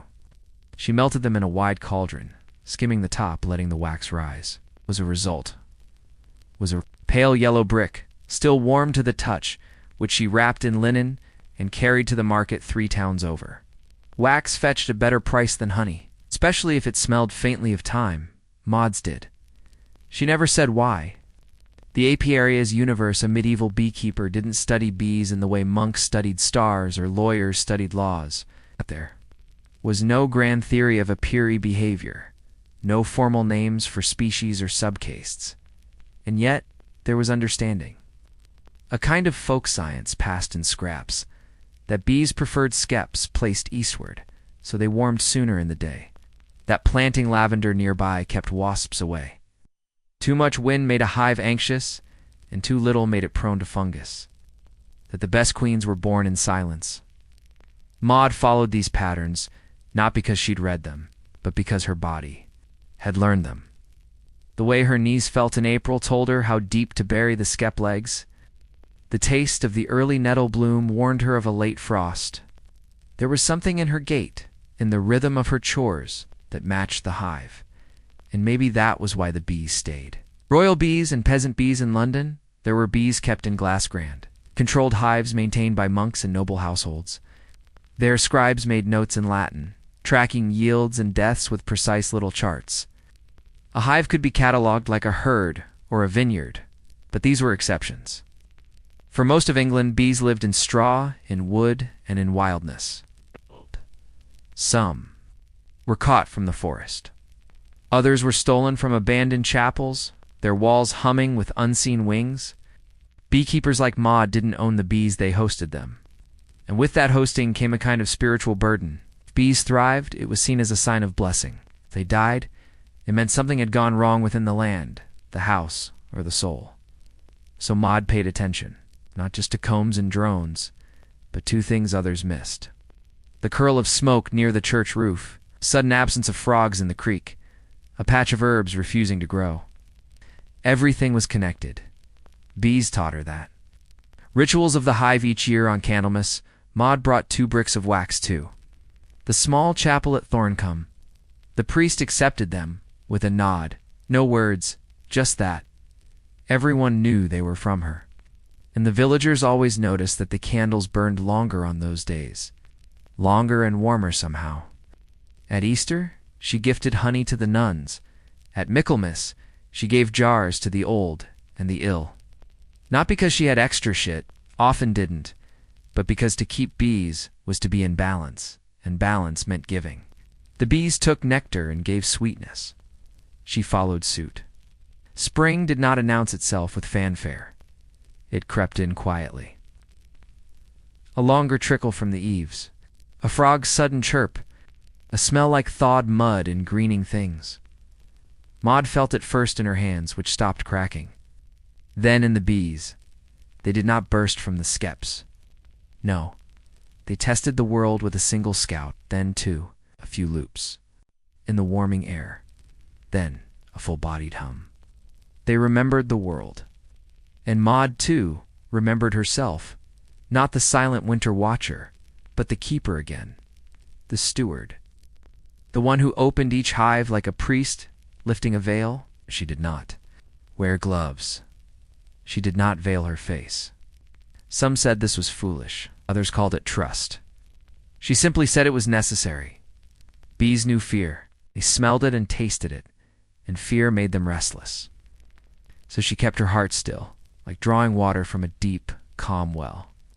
The hive mind and the human mind people said bees had a queen. But Maud never liked that word. A queen suggested power, decision, and decree. The bee at the center of the hive did not command, it existed. She exuded purpose, yes, but not dominance. The hive served her, but not like subjects. It was more like breath serves a body, which be moved for the whole. And in this, Maud found comfort. Her own life, so solitary and quiet, was part of something larger. Not family, not village, but rhythm. The rhythm of the hives, of course, but also the land. The seasons, the pull of the moon, the turn of roots under soil. Some days, she felt she was made of wax and wind herself, custodian of golden silence. A death in the hives that spring, one of Maud's oldest skeps fell still. It had stood near the hazel trees for over 9 years. A strong hive, dark honey, thick combs, and bees gentle even in summer. But now, there was only silence. She opened the lid slowly. Inside, the bodies of thousands, perfect, still unspoiled. No sign of disease, no predator, just stillness. She sat by the skep for an hour. Not mourning exactly. Bees die. Something about this stillness felt final, like a bell that had rung too long. Then she sang. A soft, broken melody. The one her mother had sung when their first hive died. The words didn't matter. The tune didn't matter. It was the intention that counted. After, she buried the comb in a hollow near the stream, under stones and moss. The wax would feed the land. The memory would feed her. Not everything must be kept. Some things are for releasing. Guest and ghosts in her later years, Maud became something of a legend. Children whispered about the bee woman of Thorncombe. They said her bees could speak, that they brought her gossip from village to village, that she could call a swarm with her breath. Once a friar from the city came to interview her. He wrote down her answers in a little book and furrowed his brow when she spoke of songs and wind and balance. Wanted precise answers. How many eggs does a queen lay per day? Maud shrugged. As many as she needs. He left disappointed. But the bees stayed. That was the real record. A quiet ending. When Maud passed, there was no grand ceremony. The villagers found her in her garden, face turned to the sun, a half-finished honeycomb in her lap. They told the bees, of course. Each skep was tapped 3 times, then 3 again. Your keeper is gone, they said, but you are not forgotten. That year, the honey was unusually dark like burnt gold, dense, with a flavor like rosemary and thunder. Yes. People said it was her last gift. Others said it was just the weather. Maud would have smiled at both ideas. The wisdom in straw long after her name was lost to time. Maud's skeps remained. Not hers, exactly, but ones like them. Straw domes, carefully stitched, bees humming inside. Keepers still humming outside. Somewhere in the echo of the hive, her knowledge lingered, in the way a beekeeper tilts a skep just so. In this way, honey is offered before it is taken. In the way a child stops and listens to the low hum in a hedgerow, Maud was gone. But the bees kept the rhythm, and the rhythm, in turn, kept the world. If you were to walk the stretch of East Africa's coastline just before dawn where the sky is indigo and the tide laps with a sleepy pulse, you might find yourself tracing the outline of a ghost town. It wouldn't announce itself with monuments or grand ruins. If you'd notice the quiet first, then the shapes. Half-swallowed walls of coral rag stone, mangled door frames carved with floral spirals, and broken staircases leading nowhere. Beneath your feet, pieces of Chinese porcelain and Persian glass would crunch softly, tangled in the roots of fig trees reclaiming their ancestral homes. You are in Kilwa Kisiwani, or perhaps Gid, or Shanga, three names, but one story. Is a forgotten Swahili port town, born of monsoons and trade winds, raised on cinnamon and whispers, and silenced by the quiet economics of time. In its day between the 9th and 16th centuries, this coast hummed with movement. Swahili towns were not backwaters. They were polished jewels in the maritime web that stretched from Sofala to Gujarat and Aden to Malacca. And unlike so many ancient ruins cast in shades of conquest or empire, these were towns of conversation between Africans and Arabs, Persians and Portuguese, and Indians and Indonesians. Swahili culture wasn't imposed, it was brewed. Imagine a place where the call to prayer echoed alongside the call of the market, where ivory tusks leaned beside bundles of dried fish, and Arabic script danced across coconut leaf manuscripts detailing both Quranic verses and Tao repair techniques. Yet today, when most think of the great trading centers of the ancient world, their minds drift eastward to China or west to Venice. The Swahili world remains an afterthought, a soft outline on the historical map. And so we begin, not with a bang, but a breeze the monsoon wind. In fact, what it was this seasonal rhythm, this predictability of nature's breath that gave birth to an entire way of life. Twice a year, the winds shifted. The Kiskazi blew south from Arabia between November and March. The Kuzi returned north from Mozambique from April to September. These winds weren't just weather, they were timetables. They told the fishermen when to anchor. They told the traders when to set sail. And they told the city-states when to prepare for guests. You might imagine the coastline during one of these seasonal changes. The harbor would stir before the sun, with porters rubbing sleep from their eyes, and muezzins drawing deep breaths. To summon the faithful, sailors, hardened by months at sea, would haul crates of glazed ceramics and damask cloth down gangplanks slick with dew. The scent of cardamom mingled with the smell of seaweed, palm oil, and distant smoke. At the dock, children with shaved heads and long shirts would trail behind elders to see what goods had arrived. Somewhere, a nobleman with coral-white prayer. Beads would be preparing his finest Swahili Arabic, and maybe a smattering of Farsi to entertain the newcomers. The languages blended like spices in a stew. Everyone knew a little of everyone else's tongue. The houses, meanwhile, waited like quiet witnesses, built of coral limestone, carved from the very reefs that lined the coast. They stayed cool in the sun and stood proud against the storms. Narrow streets wound like thoughtful conversations between their walls, offering pockets of shade and sudden bursts of laughter. At night, oil lamps flickered through Mashrabia-style lattice windows, casting patterned light onto stone floors smoothed by centuries of footsteps. And yet, these places were not cities in the sense you might expect. They were small sometimes, no more than a few thousand residents, but dense with beauty. They were ruled by local sultans, often of mixed ancestry, who wore imported silk robes while discussing the price of tortoiseshell, the latest news from Mecca. They had mosques with coral pillars, some of which still stand, defying rain and rot. Swahili, the language, was and remains a Bantu tongue. Yet you would find it laced with Arabic, Persian, Hindi, and later Portuguese. It was a language of adaptation, of hospitality. In it, even greetings were gentle. Huyambo, are you? Well, and the response, simple and firm. Sai Jambo, I am well. But the Swahili world wasn't merely a place of trade. It was a place of writing and memory. Yes, many histories were oral, passed in song and parable. But there were also scribes, men with calloused fingers and ink-stained robes, writing poetry about love, loss, and longing for the prophet, their pens scratching across pages of tanned hide or imported paper. Perhaps you would have met one, sitting cross-legged in a shaded courtyard. A scribe might tell you, in a low and steady voice, about a man named Abu Bakr, who once sailed to Hormuz and returned with not only spices but also a Persian wife and a fondness for saffron in his morning porridge. He might tell you how the women of the town wore kanga cloth printed with proverb sayings like, "Patience is a tree with bitter roots, but sweet fruit."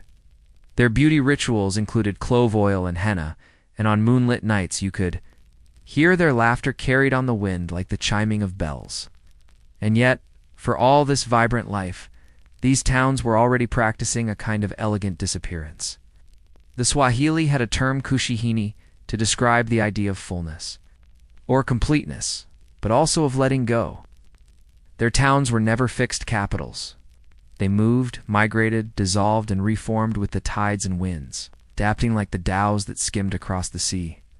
Kilwa was once so rich it minted its own gold coins. Today it lies scattered in ruins, vines draped like lace across crumbling archways. Gid, hidden in the Kenyan forest, is filled with baobabs and bats, the only sentinels of its lost grandeur. And Shanga, buried under sand and silence, whispers only to the archaeologists who brush its bones with careful hands. But what caused the decline? That question, gentle but persistent, sits at the edge of every broken coral wall and every buried potsherd. Was it the Portuguese? The collapse of trade routes? Shifting monsoons? Internal rivalries? Or did the Swahili simply follow their own logic of impermanence, moving inland or blending into newer settlements?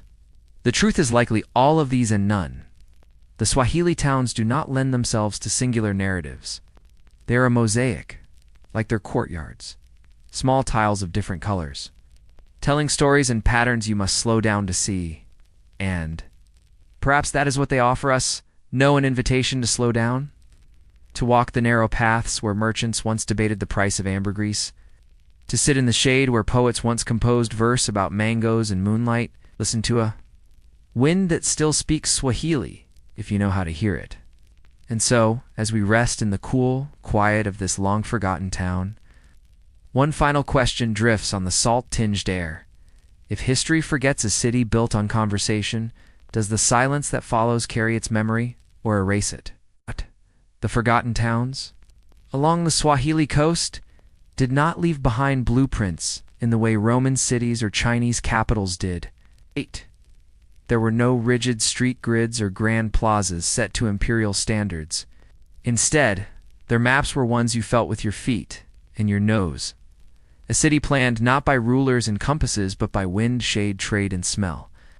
If you could step back into one of these port towns at its height, say Kilwa Kiziwanian, the 14th century, you would not find wide boulevards or soaring monuments. You would find narrow alleys, just wide enough for two donkeys to pass side by side, each packed with bundles of dried fish or cloth. You'd hear the bells tied around, their necks jingling with a rhythm as ancient as the tides. Each turn in the street brought a change in temperature and scent. Some alleyways were cool and dark, draped in shadow by coral stone homes whose walls were built thick to hold in the ocean breeze. Others opened suddenly to sunlit courtyards bursting with bougainvillea and bright-hued laundry strung across wooden beams. But it was the smell that marked the true boundaries of the town. The markets were oceans of fragrance. There was the temps of dried lemongrass and the sweet, sharp perfume of ground cloves. There was the rich scent of tamarind pulp stored in clay jars and the fishy, smoky note of octopus being grilled on iron grates over open flame. From Yemen came frankincense and myrrh, resinous and sticky in the morning sun. From India, pepper and cardamom, wrapped in oiled cloth to preserve their bite. From the forests inland, camphor, bark, and wild honey were carried in carved wooden boxes on the backs of Swahili traders who knew every twist in the forest paths like a sailor knows the stars. There was no single market center, no dominant bazaar. Rather, the whole town was a mosaic of micro-markets. A woman with her kanga spread on the ground, selling baobab fruit and green bananas. A man with one leg who traded tiny parcels of blue Chinese porcelain for copper wire. An old herbalist whose mortar and pestle had long since worn smooth from grinding ginger root.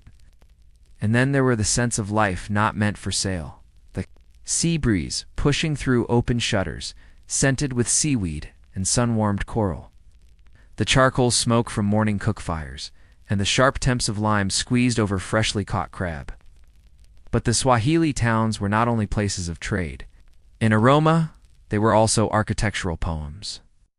Their buildings spoke in geometry and light. The houses known as Nyumba Ma, or stone houses, were unlike anything in Europe or Asia, made from coral limestone and mortared with lime. They had intricate facades with recessed arches, lattice screens, and doors carved with geometric and floral designs. The doors themselves were marvels. Some bore inscriptions, verses from the Quran, names of owners, or protective invocations. Others were decorated with iron studs, not just for beauty but to signify status and possibly to deter spirits. Step inside one of these homes and you would pass through a carved threshold into a cool vestibule. A few steps further and you'd enter the inner courtyard, where a small garden, perhaps just a few potted herbs, sat beside a stone water basin for washing hands before meals. Rooms were arranged not in rows but in clusters, creating both openness and privacy, especially for the women of the household. There were niches in the walls for lamps and niches for books. One wall might be lined with shelves of blue-glazed bowls and Chinese celadon plates, displayed not as wealth but as memory piece, a story of a journey, a visitor, or a season. Above it all rose the minaret of the town's mosques, mall, square and practical. The call to prayer was not amplified by electronics, but carried on the backs of the wind. 5 times a day, men in white robes gathered in quiet rows, placing their foreheads gently on mats woven from palm fronds. Education flourished here too, though it did not announce itself in grand universities. Instead, children gathered in Dugsy schools, sitting in circles around an elder, memorizing the Quran letter by letter. They used Lois flat wooden tablets, in which they wrote with ink made of soot and gum. When the lesson was done, they washed the lotus clean and began. Again, for the sons of wealthy merchants, learning went beyond religion. They studied the stars, not just for beauty, but because navigation was life. The names of constellations passed from Persian to Arabic to Swahili, sometimes changing pronunciation, sometimes changing meaning. The sea, after all, had its own language. Many of these towns even had libraries, modest perhaps by the standards of Baghdad or Timbuktu, filled with scrolls and manuscripts. Some were religious treatises, others medical texts. Some were poems that compared the fragrance of cloves to the breath of a beloved. Knowledge moved here just as goods did. Women were not invisible in this world either. Though veiled in public, they were central to home life and commerce. They managed households, arranged marriages, preserved oral histories, and sometimes even ran small businesses. A widow might inherit a portion of her husband's trading network. A matron might own a spice stall passed down for generations. Clothing was modest but expressive. Men wore long robes kansasand, small caps called kofia, embroidered with delicate patterns. Women's garments flowed like water, layered in bright colors and adorned with jewelry of silver or amber. A bride's wedding outfit might include ankle bells, glass beads from Venice, and a veil perfumed with jasmine oil. And then there was music. The towns pulsed with rhythm. The ngoma drumbeat echoed through alleyways during weddings, births, and holy days. The tarab, music born of Arab, Indian, and African melodies, told stories of love and longing. On warm nights, neighbors would gather on rooftops to sing under the stars, the sound rising like incense into the night sky. It was a world not built for eternity, but for harmony with the sea, with the land, with the seasons. The Swahili did not leave behind pyramids or cathedrals. Instead, they left behind fragments of a lived poetry, bits of porcelain, lines of verse, doorways opening onto courtyards, now filled with sand and silence. And yet there is a quiet defiance in these ruins. Despite centuries of neglect, their coral stones still hold warmth at dusk. Despite vines and salt and thyme, their staircases still lead upward, as if someone might return at any moment to climb them. You might sit there on one such stair and close your eyes. the wind would brush your cheek like a whisper. And if you listened closely, you might hear the market rising again, call to prayer threading through the air, and the laughter of children echoing faintly from behind a carved door. This was not a forgotten world. It was simply one that waited, patient and unhurried, to be remembered. If you walk through the remains of a Swahili port town today, perhaps along the time-worn alleys of Gede, the tidal reach of Kilwa, or the salt-crusted stones of Lemoy, might be surprised by how much of the town still lingers in the air. Long after the people are gone, the ruins don't rise grandly like European castles or Roman forums. They do not seek to impress. Instead, they crouch close to the ground, intimate and half-consumed by the jungle. Trees grow where living rooms once stood. Mangroves drink from ancient wells. Blue lizards scurry across staircases that once bore the embroidered sandals of merchant princes. Time has been kind and unkind in equal measure. Some coral walls still bear the traces of lime plaster, pale and smooth to the touch. At a certain angle of the sun, you might glimpse the curve of a window frame or the softened lines of a carved door. Here and there, a ceiling beam remains, petrified into stone. And sometimes amid the ruins, a date palm still grows, its roots deep in what was once a courtyard garden. These towns did not fall all at once.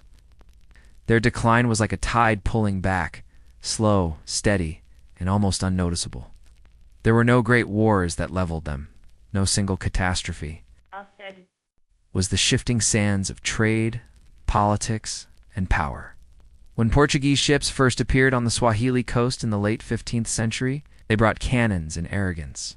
Portuguese viewed these city-states not as peers, but as obstacles, waypoints to control. They burned, plundered, and imposed their authority with sharp steel and stone forts.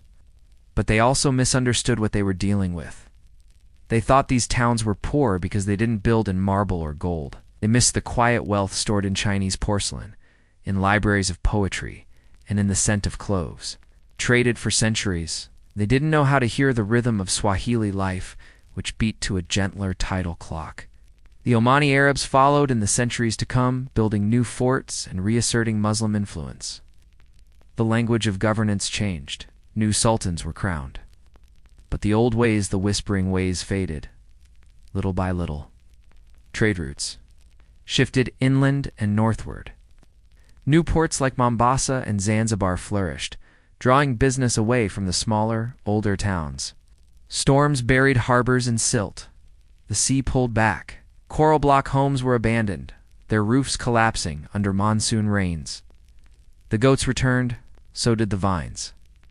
And yet something always remained. In some places, the descendants of those ancient towns still live nearby, farming cassava or weaving mats from palm fronds. Elders tell stories of grandfathers who once recited Persian verses, of uncles who could smell cinnamon from across a bay, and of great aunts whose wedding necklaces were said to contain a bead from every continent. In Lamu and Pate and Shela, in towns that never fully died, the Swahili spirit hums on, softer now, like a lullaby. You can still hear it in the call to prayer that echoes from slender minarets. You can taste it in the tamarind fish curry and the coconut rice steamed in banana leaves.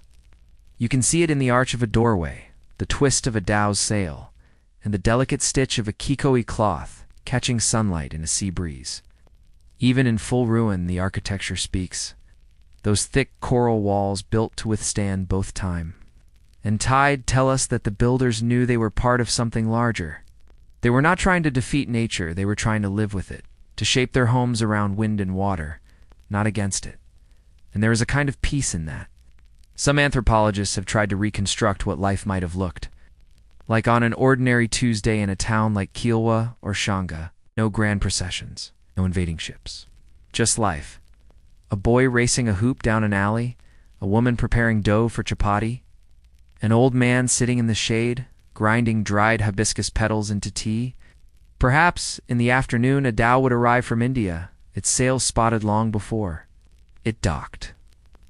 Merchants would gather near the beach, calculating what to trade and who to greet first. The arrival of a ship was not just business, it was news, excitement, and renewal. The town's rhythm quickened with every new sail. And at night the rhythm slowed again. The stars would rise over the sea. The moon would reflect in still water, gathered in a courtyard basin. Children would be told stories of talking birds, of clever fishermen, of magic rings found in oysters.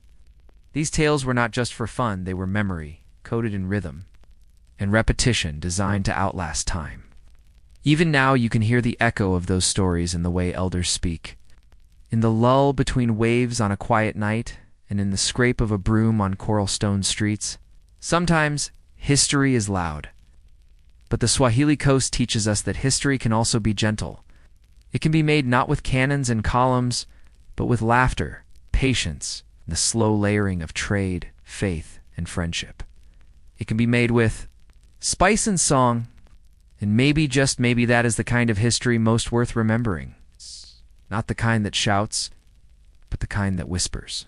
Not the kind carved into mountains, but the kind that floats on salt air. So the next time you find yourself near the sea, pause. Breathe in. There, do you smell the cardamom? Do you hear the soft creak of a dhow? Do you feel the warm stone beneath your feet? You may not see them, but the Swahili towns are still there, whispering. Just beneath the waves, waiting to be remembered. You're lying on your side in a candlelit room, the scent of melting beeswax thick in the air. Before you is a table oak, hand-hewn, steady despite its age. Upon it rests a vellum map, unrolled with great care. The ink is just beginning to dry. You are a mapmaker's apprentice in Antwerp, sometime in the 1570s, and you've spent the last 3 hours carefully etching waves into an ocean no one you know has ever seen.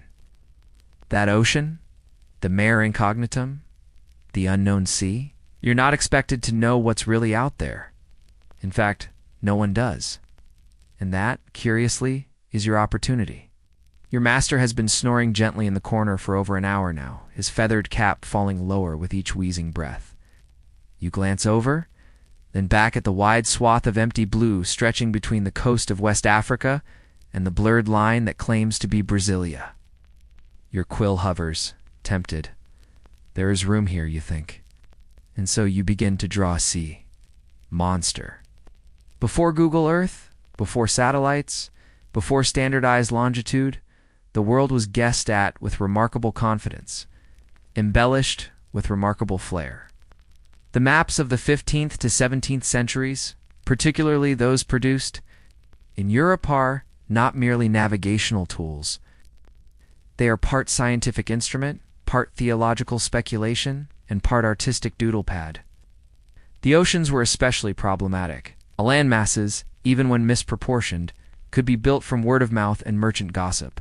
Oceans were empty. Empty. Narratively empty. And to the early European mind, that simply would not do. Enter the marginalia. The marginalia of early atlases and Portolan charts, the illustrations in the margins or in the vast, watery gaps became one of the oddest art forms in Renaissance Europe. Some maps feature whales the size of Ireland. Others, unicorns galloping across deserts. There are cherubs blowing winds, lions sunbathing on mountain peaks, and even medieval nudists frolicking near the Amazon. Then there are the dragons. The Latin phrase here, bedragons, is famously associated with old maps, though it appears on only one known surviving globe, the Lennox globe. C. 1503-207. The actual phrase inscribed was HICSVNT dracones. Written along the east coast of Asia, the symbolism was straightforward, if fantastical. The unknown parts of the world were considered dangerous by default. And what better shorthand for proceed with caution than a fire-breathing lizard? Albad. But it wasn't just about danger. The dragons, krakens, and sea serpents also reflected a human compulsion to decorate the unknown. To understand why this happened, one must understand the context in which these maps were produced. Europe was entering its so-called age of discovery, a period where exploration, colonialism, commerce, and Christian evangelism were intertwined. Maps served many functions. They helped ships navigate, impressed investors and patrons, and symbolized political power. But for the people actually making them, many of whom worked in cramped workshops far from the sea, maps were also puzzles and canvases.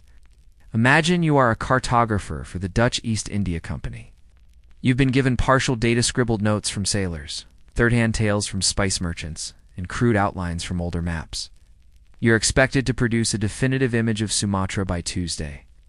What do you do with the parts no one can quite agree on? What goes in the blank spaces? Well, you get creative. Some added giant birds. Others illustrated indigenous people, often imagined or stylized, lounging under banana trees. A few, perhaps out of sheer boredom, added ships mid-battle, or Neptune himself emerging from the waves. In some cases, these flourishes were a quiet rebellion, a way to reclaim a moment of artistic freedom in what was otherwise deeply constrained work. A cartographer might have had strict guidelines from patrons, but no one could dictate exactly how the wind god should look, or how curly the kraken's tentacles must be. One particularly fascinating example is Alazes Magnus's Carta Marina, printed in 1539. Magnus, Swedish ecclesiastic and scholar, spent 12 years compiling a map of the Nordic countries. It spans more than 5 feet in width and is filled with elaborate illustrations, more than 180 in total. In the North Atlantic, a gigantic red sea serpent coils ominously. Elsewhere, a whale sprays a boat out of the sea. Near Iceland, men fish through holes in the ice, while polar bears amble nearby. Were these images meant to be taken literally? Perhaps partially? They drew from sailors' tales and folklore, but they also served to fill the uncomfortable silence of not knowing. In doing so, they reassured the viewer. Yes, there is something out there. It might be dangerous, but it has a face. Story. The unknown becomes bearable when it is illustrated. Map-making was not just an art or a science, it was an exercise in cultural imagination.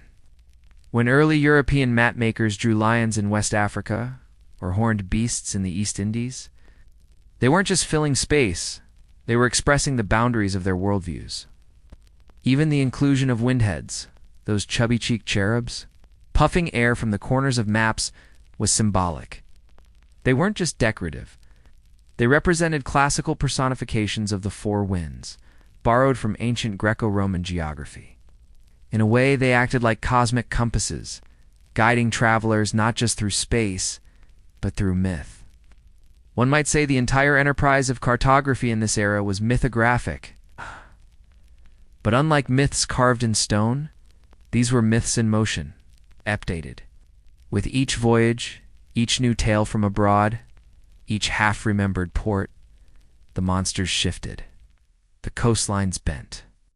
But the impulse to decorate the unknown, that stayed remarkably steady.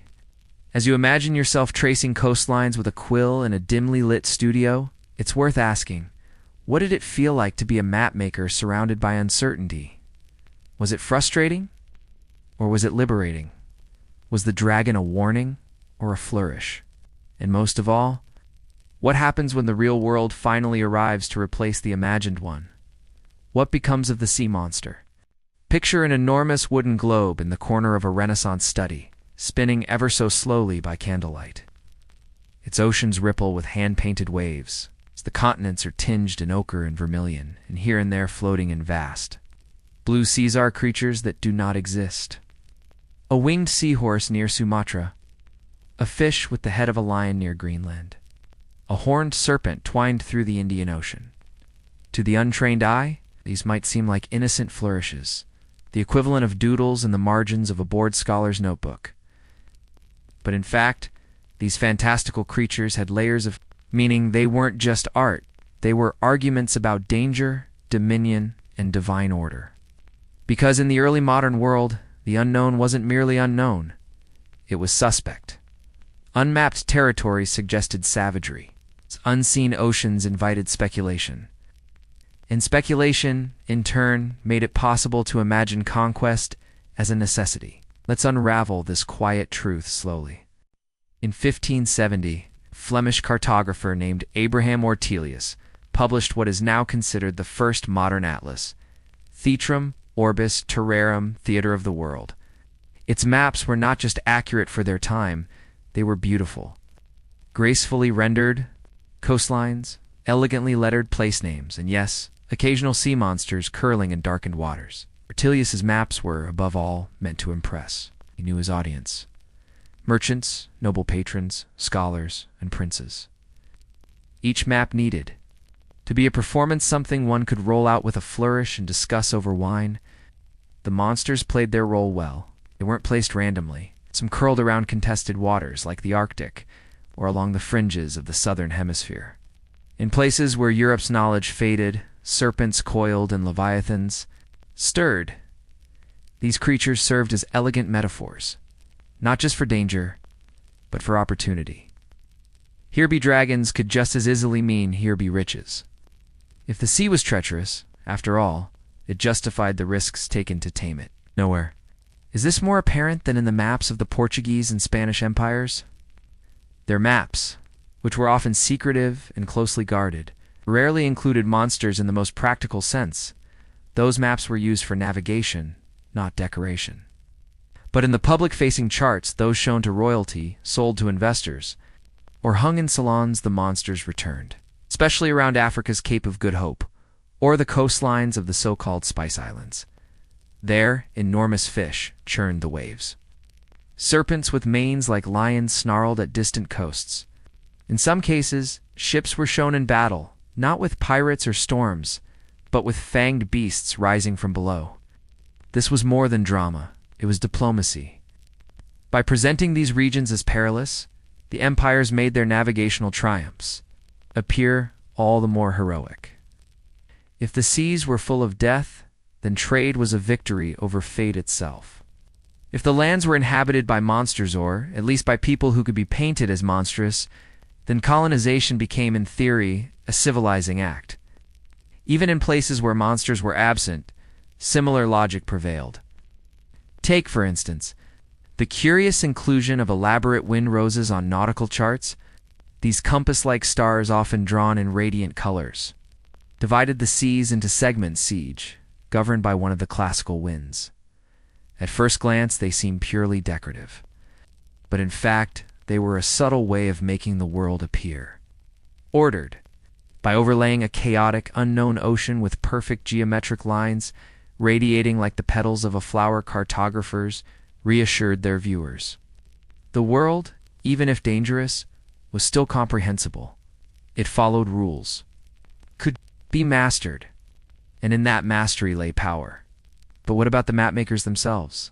Did they believe in the monsters they drew? The answer, perhaps disappointingly, is not always, or at least not as literal truths. Many cartographers relied on existing bestiaries books of mythical creatures dating back to antiquity. These bestiaries were full of allegorical animals: the phoenix that rose from ashes, the basilisk that could kill with a stare, and the manticore with the body of a lion and the face of a man.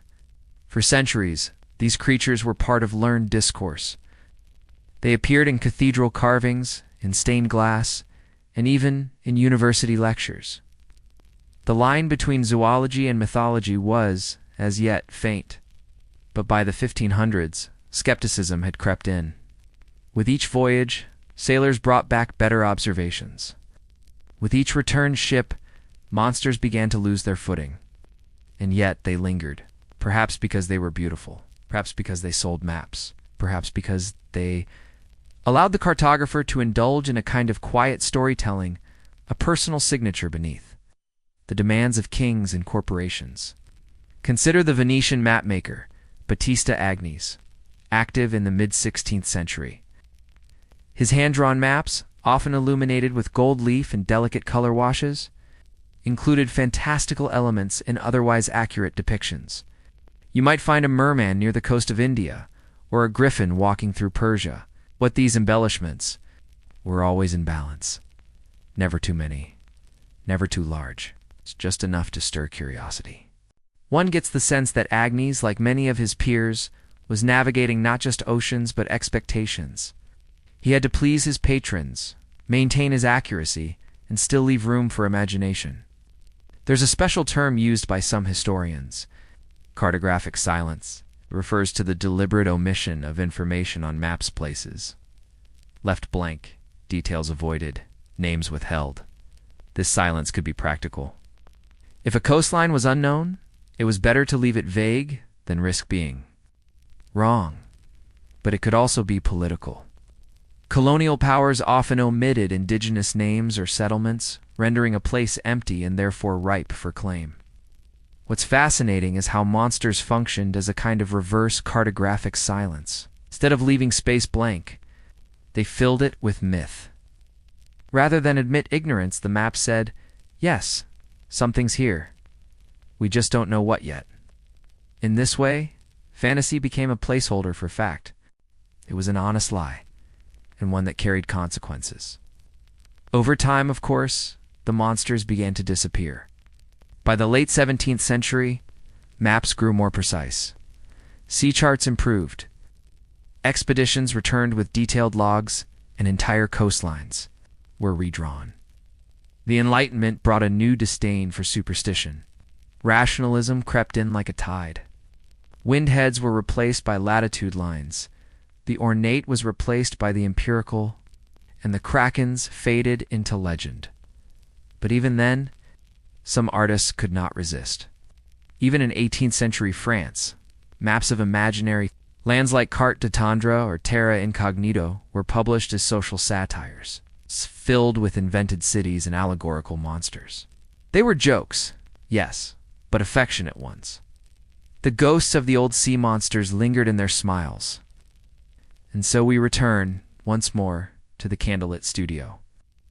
The apprentice finishes inking the tail of the sea creature. It has curling fins wide, startled eyes, and just a hint of a smirk. He leans back, satisfied. The map is ready for inspection. His master, having stirred from his nap, comes over, squints, and says nothing. He taps the monster with a bony finger. "Make the eye a bit larger," he mutters. "It should look more watchful." The apprentice nods, adjusts, smiles. Outside, the wind rustles sails on the docks. Another ship prepares to leave. Another sailor prepares to bring back a story.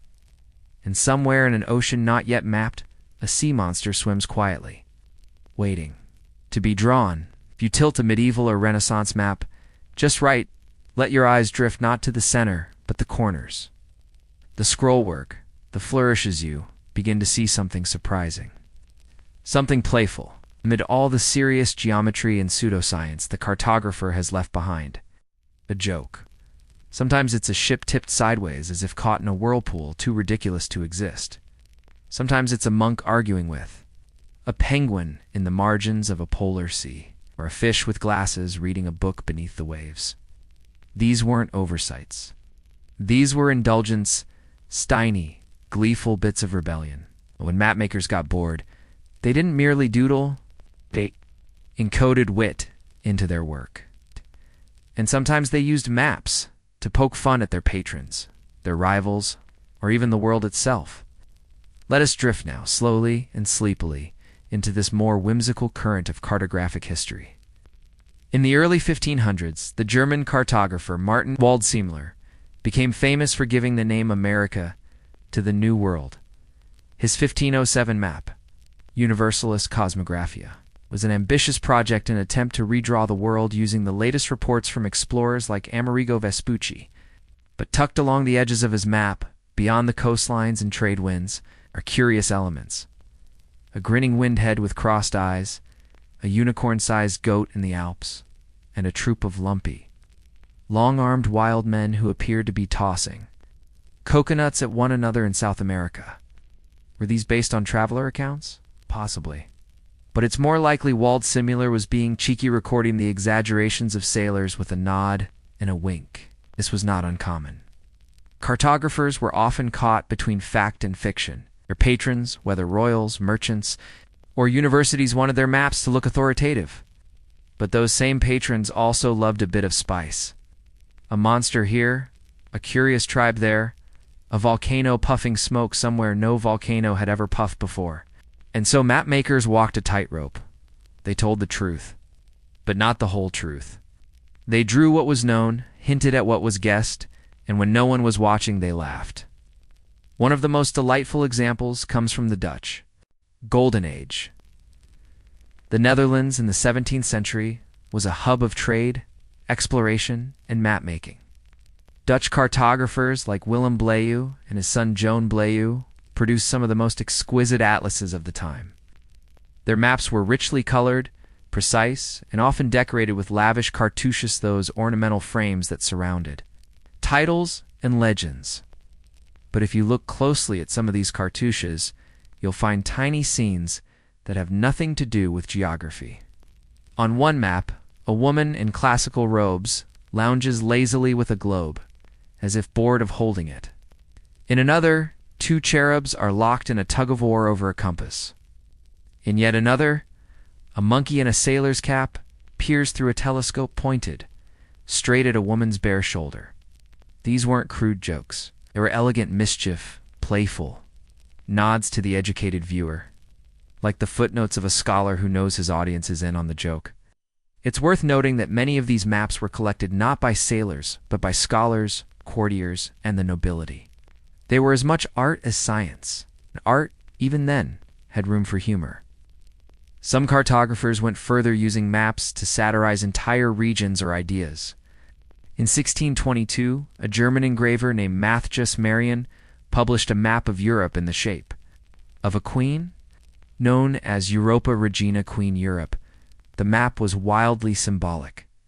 Spain formed the queen's crowned head, France her chest, and Bohemia her heart. Italy, naturally, was her arm holding a scepter. It was meant to flatter the Holy Roman Empire and show the continent as unified, noble, feminine, and divine.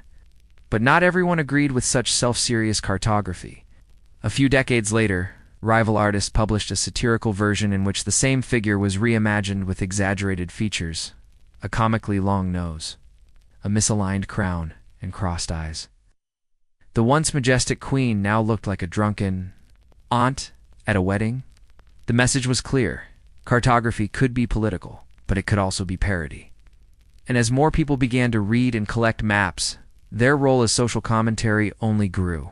In the margins of British maps from the Georgian era, for instance, you might find tiny whispering jabs at the French. A map of the English Channel might feature smug little British ships sailing past French galleons with broken masts. Or there might be caricatures, frogs, and powdered wigs lurking near the coast of Normandy. These weren't just jokes, they were propaganda.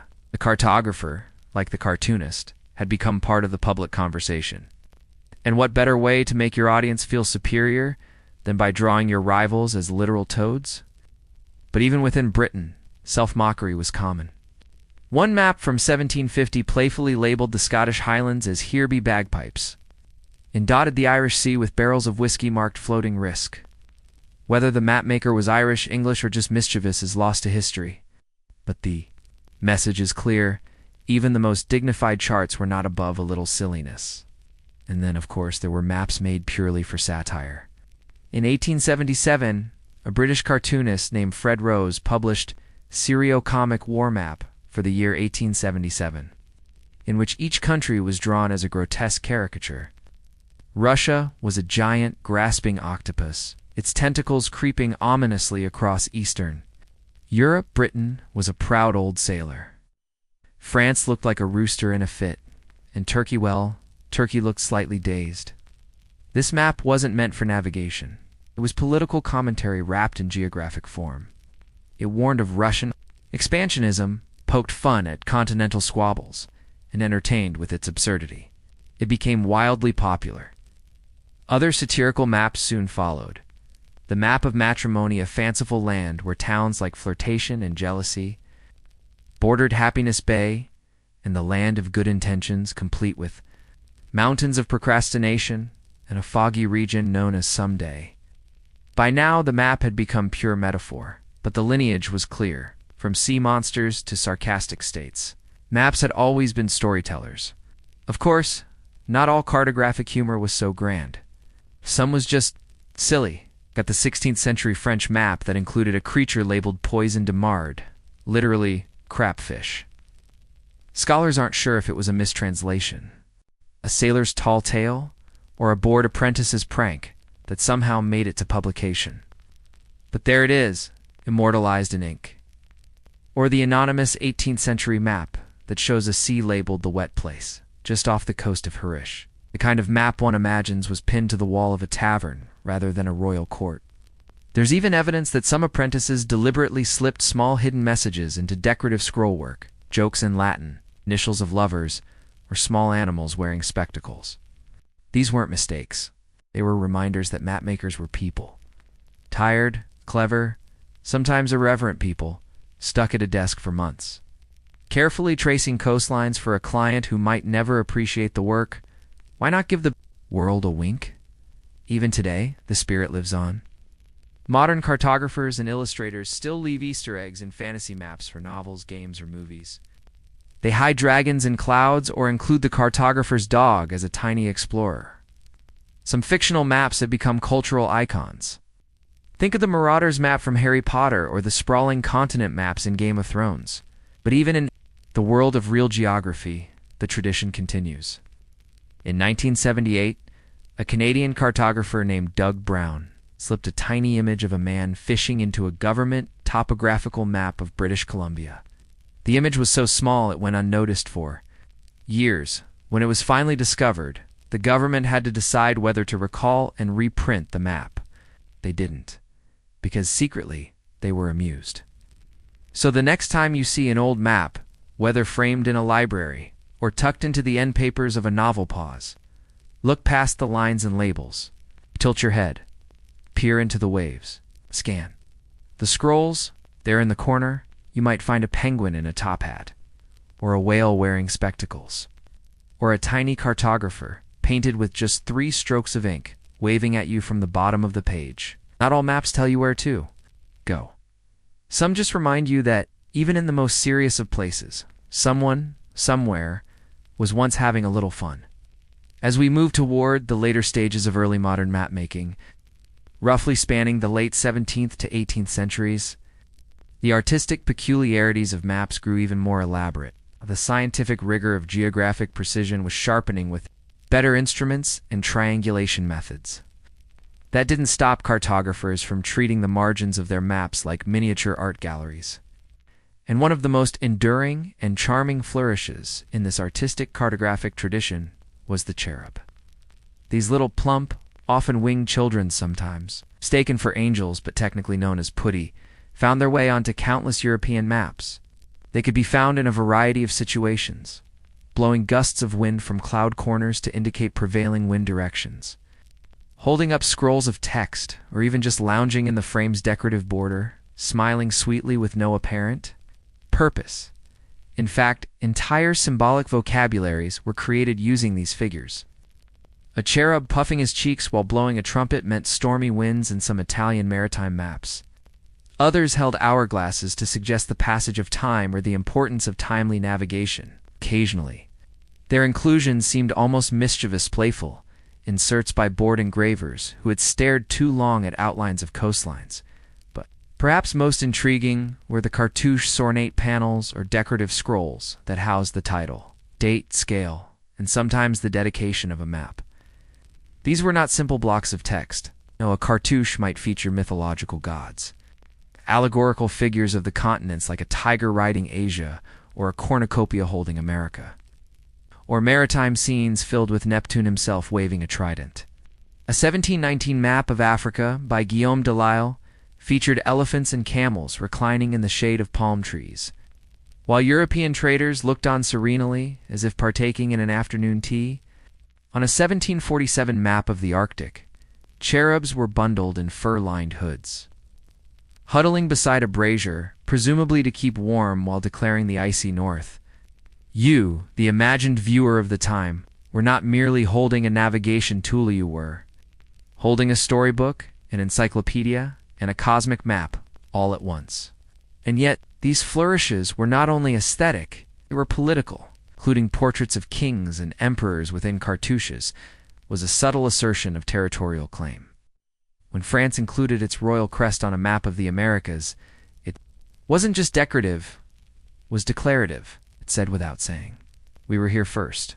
And the biases embedded in these maps were often hidden in these images. Unfamiliar regions were populated with figures drawn from European fantasy, wild men, feathered savages, or animals exaggerated in scale. The unknown became an artistic playground for projection, fear, and sometimes condescension. Even more oddly comforting was the frequent appearance of Latin mottos and decorative ribbons, such as Hic sunt leones, here be lions, or terra incognita, unknown land. These labels felt like whispered apologies from the cartographer. We didn't quite know it's here, but we tried to make it pretty. This mixture of fact, fancy, and filler might have frustrated later scientists and explorers. But today, those same oddities help modern historians reconstruct not just what early Europeans knew about the world, but how they felt about it. There's something soothing in knowing that, faced with the overwhelming task of depicting the vast, unknowable earth, these mapmakers resorted to doodling lions, puffing cherubs, and mysterious sea cows. And despite all the flourishes, they left just enough blank space to hint that the world was still full of mystery. One could imagine an old Dutch cartographer, glasses perched low on his nose, pausing over a blank space on the edge of the known world. Instead of marking it with scientific coordinates, he draws a gentle sea serpent one that smiles just slightly, its tail curling around a compass rose. It may not have been real, but it made the map feel less lonely. And in a way that was the point. The art in the margins wasn't there because the cartographers were lost.